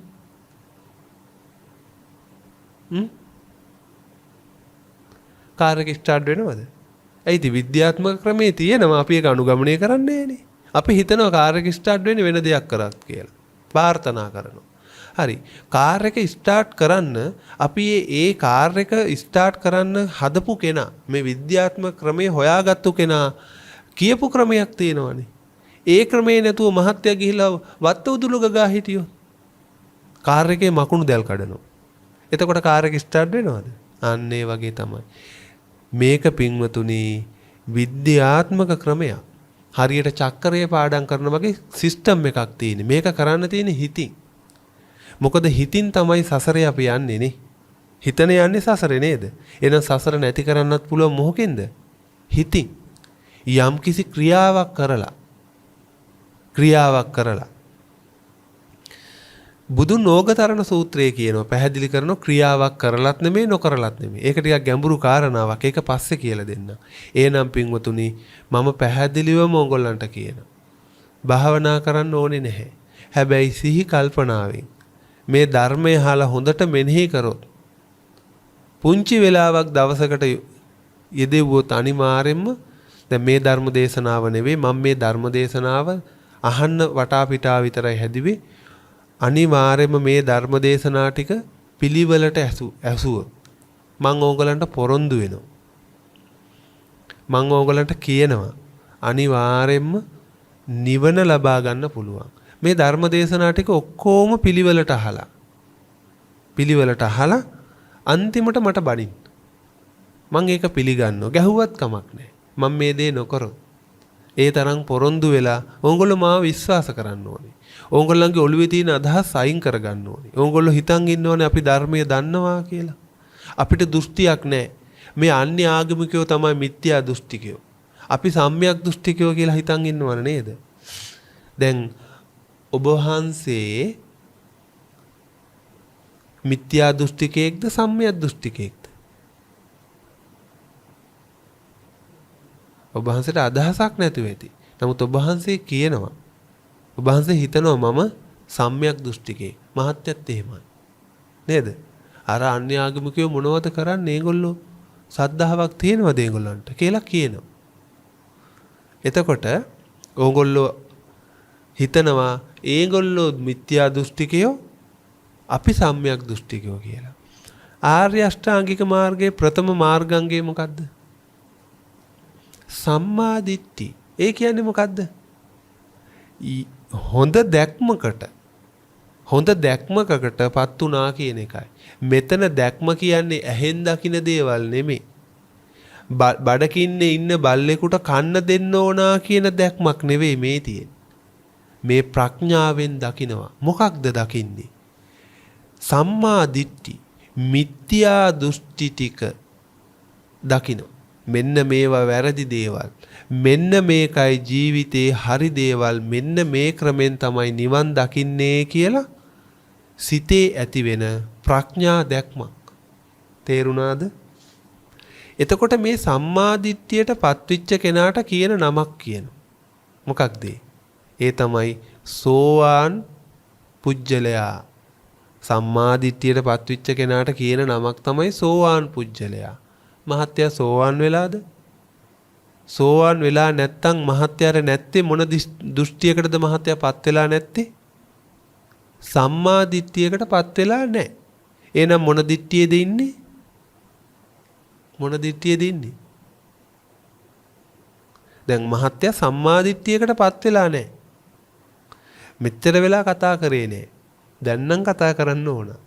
මහත්යා සම්මා දිට්ඨියකට පත් වෙලා කියන්නේ හොඳ දැක්මකට පත් වෙලා නැහැ කියන්නේ මොන දැක්මකද ඉන්නේ? මොන දැක්මකද ඉන්නේ? මිත්‍යා දෘෂ්ටියක. මිත්‍යා දැක්මක. වැරදි මාර්ගයක් අනුගමනය කරනවා. අන්න ඕගොල්ලන්ට සෝවාන් වෙනවනම් ඕගොල්ලෝ මුලින්ම තේරුම් ගන්න ඕන ඕකයි. මම මේ කරන ක්‍රමය වැරදි. තේරුණා නේද? මම මේ හිතන විදිහ වැරදි කියන දේ ඕගොල්ලෝ දැනගන්න ඕන. එතකොටයි ඕගොල්ලන්ට හරි දෙයට එන්න පුළුවන්. නැත්තම් එන්න බෑ. ඕගොල්ලෝ හිතනවා ඕගොල්ලෝ සම්මා දිට්ඨිය කියලා. ඒ කියන්නේ ආර්ය අෂ්ටාංගික මාර්ගයේ ප්‍රථම මාර්ගංගේ සම්පූර්ණ කරලයි මම ඉන්නේ කියලා හිතනවා. දැන් මම මේක ගිය මාසේ ධර්ම දේශනාවක් කරා පන්සලක. ඒගොල්ලෝ හරියට ගැටුණා මගෙත් එක්ක උපාසක පිරිස. ඇයි ඉතින් මූණ බලාගෙන මිත්‍යා දෘෂ්ටිකෝ කිව්වහම මට කෝල් කරලා කිව්වා ස්වාමීන් වහන්සේ දෘෂ්ටි දෙකක් තියෙනවා. කම්මස්ස කතා සම්මාදිට්ඨිය. කම්මස්ස කතා ඒ කියන්නේ ඒ සම්මාදිට්ඨියක් නෙමෙයි. සම්මාදිට්ඨිය එකයි තියෙන්නේ. ලෝකෝත්තර සම්මාදිට්ඨිය හා ලෞකික සම්මාදිට්ඨිය. ලෞකික සම්මාදිට්ඨිය කියලා කියන්නේ මිත්‍යා දෘෂ්ටියට. ඒකට තමයි ඔයක දැන් අපි ස්වාමීන් වහන්සේලාට ඉතින් අටුවාචාරීන් වහන්සේලාට එහෙම ඉතින් බෑ මේ ඕක සූත්‍ර එකක් තියෙනවා. බුදුවරුත් එහෙම එකපාරට වට්ටලා දාන්නේ නැහැ. කම්මස්ස කතා සම්මාදිට්ඨිය කියලා කියන්නේ කර්මය කර්මඵලය අදහන කට්ටිය. හැබැයි ඒගොල්ලෝ අර කර්මය අදහන නැති කට්ටියට වඩා හොඳ දැක්මක ඉන්නවා. තේරෙනව නේද? සමහරක් ඒගොල්ලෝ මවට පියාට කරන සැලකිලි වල ප්‍රතිඵල නැහැ. බුදුන්ට වන්දනා කිරීමේ ප්‍රතිඵල නැහැ. දන් දීමේ ප්‍රතිඵල නැහැ කියලා ගොඩාක් වැරදි දෘෂ්ටියක ඉන්නවනේ. අන්න ඒ වගේ. මම ඒක පොඩ්ඩක් තේරුම් කරලා දෙන්නද උදාහරණයකින්. මොකද මම හිතන්නේ මම මේ බණ කියන්නේ 2 වසරේ ළමෙකුට කියලා.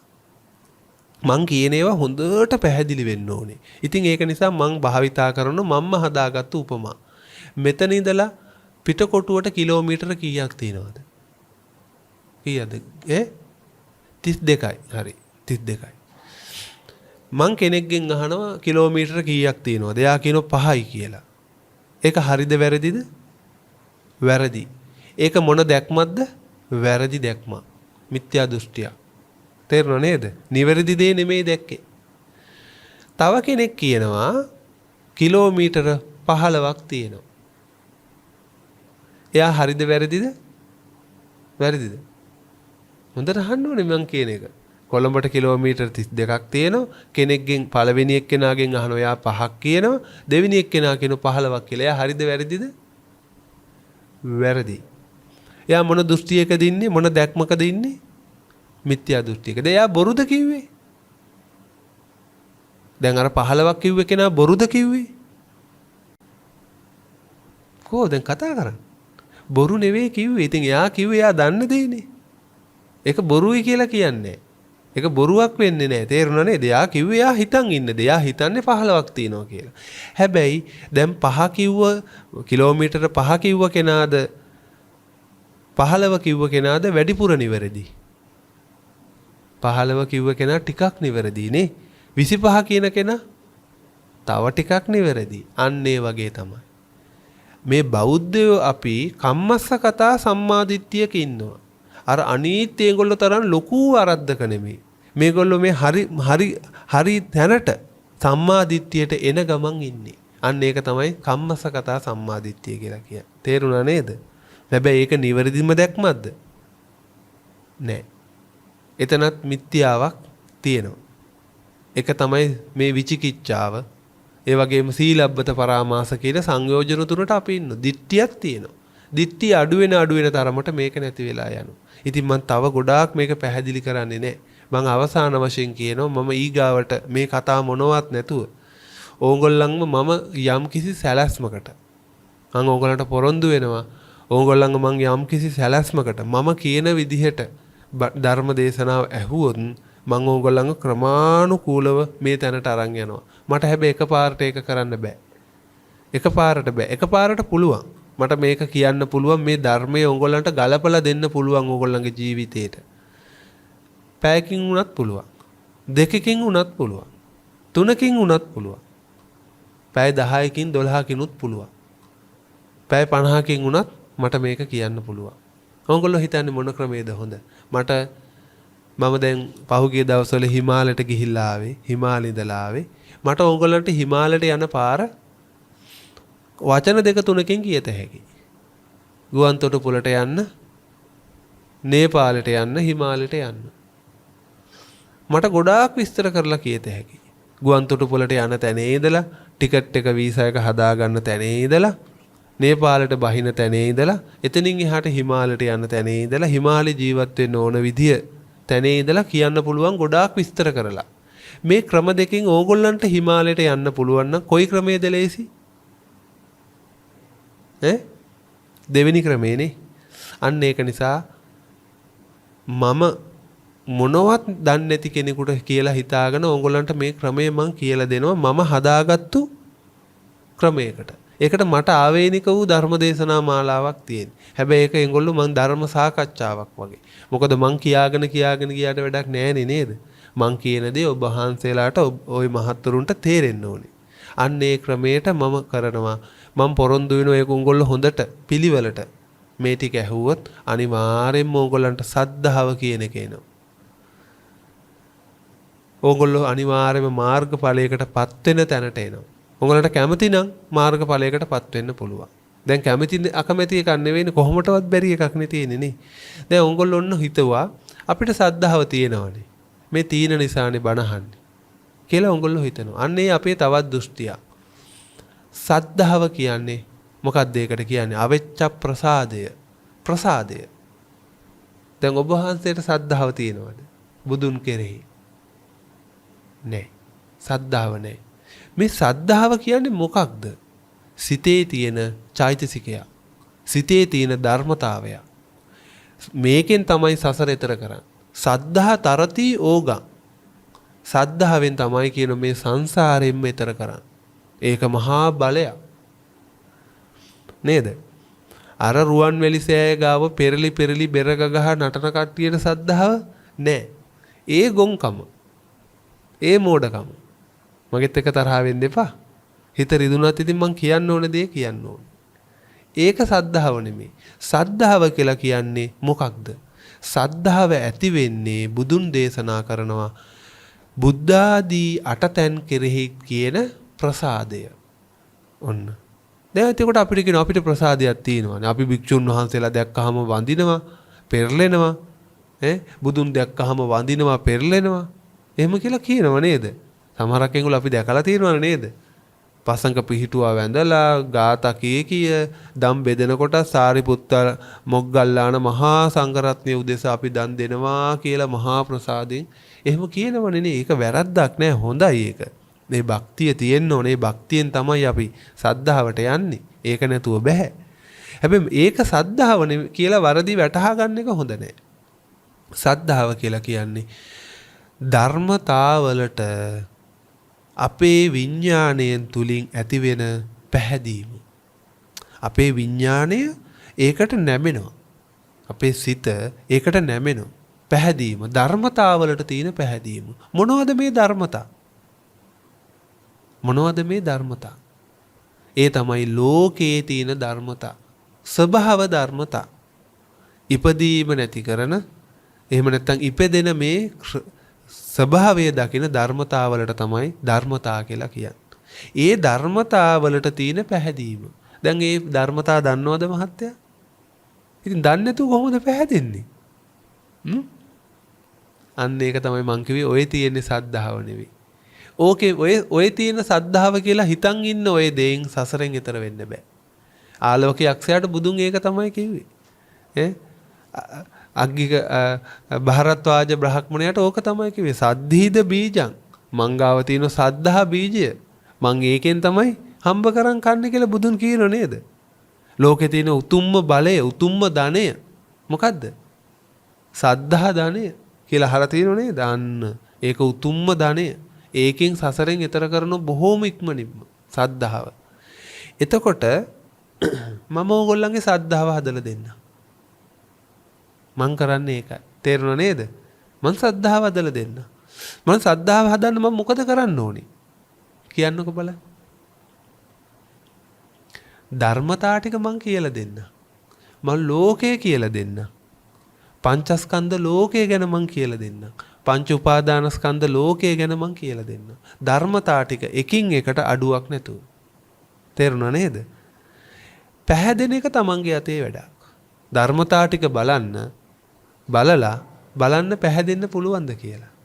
පැහැදෙන්න පුළුවන් නම් පැහැදෙයි. එතකොට කියනවා ඒකට ආවේ අචල සද්ධාව. සද්ධාව ස්ථීර පිහිටියා. සෝවාන් පුජ්‍යලයට කියන තව නම මොකක්ද? අචල සද්ධාවටපත් වුණා. මේ සද්ධාව පැහැදුනා නම් පැහැදුනාම තමයි. ආයි අපහදන්න බෑ මේ සසරේ කවදාක්වත්. තේරෙනව නේද? පැහැදුනොත් පැහැදුනා. ඕගොල්ලන්ට බය වෙන්න දෙයක් නැහැ. ඕගොල්ලෝ අහලා බලන්න ධර්මතාවය. බුද්ධ ධර්මයේ සත් ධර්මයේ අහන්න. ඇහුවාම ඕගොල්ලන්ට පැහැදෙන්න පුළුවන්. මං ඒක පොරොන්දු වෙනවා ඕගොල්ලන්ට. මං ධර්මතා ටික විවිධ ක්‍රම වලින් කියලා දෙනවා. හැබැයි ඕගොල්ලෝ අහපු බණ ටිකම තමයි. දැන් බලන්නකෝ ඒක මෙහෙම. දැන් කතා තියෙනවනේ නේ ටෙලි නාට්‍ය. සමහරක් එකම ටෙලි නාට්‍ය සමහරක් කතා ඉදිරිපත් කරන අධ්‍යක්ෂකවරු. ඒ ඉදිරිපත් කරන විලාසයෙන් අපිට හිතට අල්ලනව නේද? කියන විදිහේ. ඕගොල්ලෝ නිතර මේ තැන් වලින් අහලා තියෙන කතා ටික මම ඕගොල්ලන්ට විවිධ උපමා වලින් විවිධ ක්‍රම වලින් කියලා දෙනවා. මං කරන්නේ ඒක තමයි. ත්‍රිපිටකේ නැති දෙයක් මට කියන්න බෑ. මම ඕගොල්ලන්ට පොඩි අවවාදයකුත් දෙනවා. එක අවවාදයක්. ඒ තමයි අපි නිතරම කැමති වෙනස් දෙයකට. නේද? අද අපි රයිස් කෑවනම් හෙට කන්න කැමති මොනවද? වෙන මොකක් හරි. එතකොට මේ අපි නිවන් යන්න ක්‍රමයක් බුදුන් දේශනා කරානේ. මොකක්ද ඒ ක්‍රමය? මේ නිවනටපත් වෙන්න බුදුන් ක්‍රමයක් දේශනා කරා. හේතුඵල ධමයක්.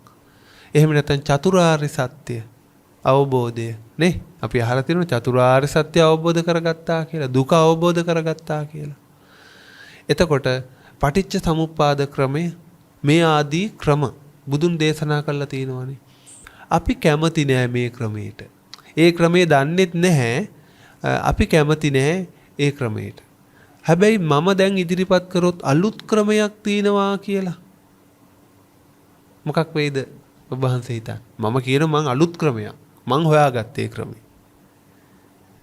හැබැයි ගොඩාක් කට්ටිය වැල නොකඩී බණ අහන්න එනවා. තේරෙනව නේද?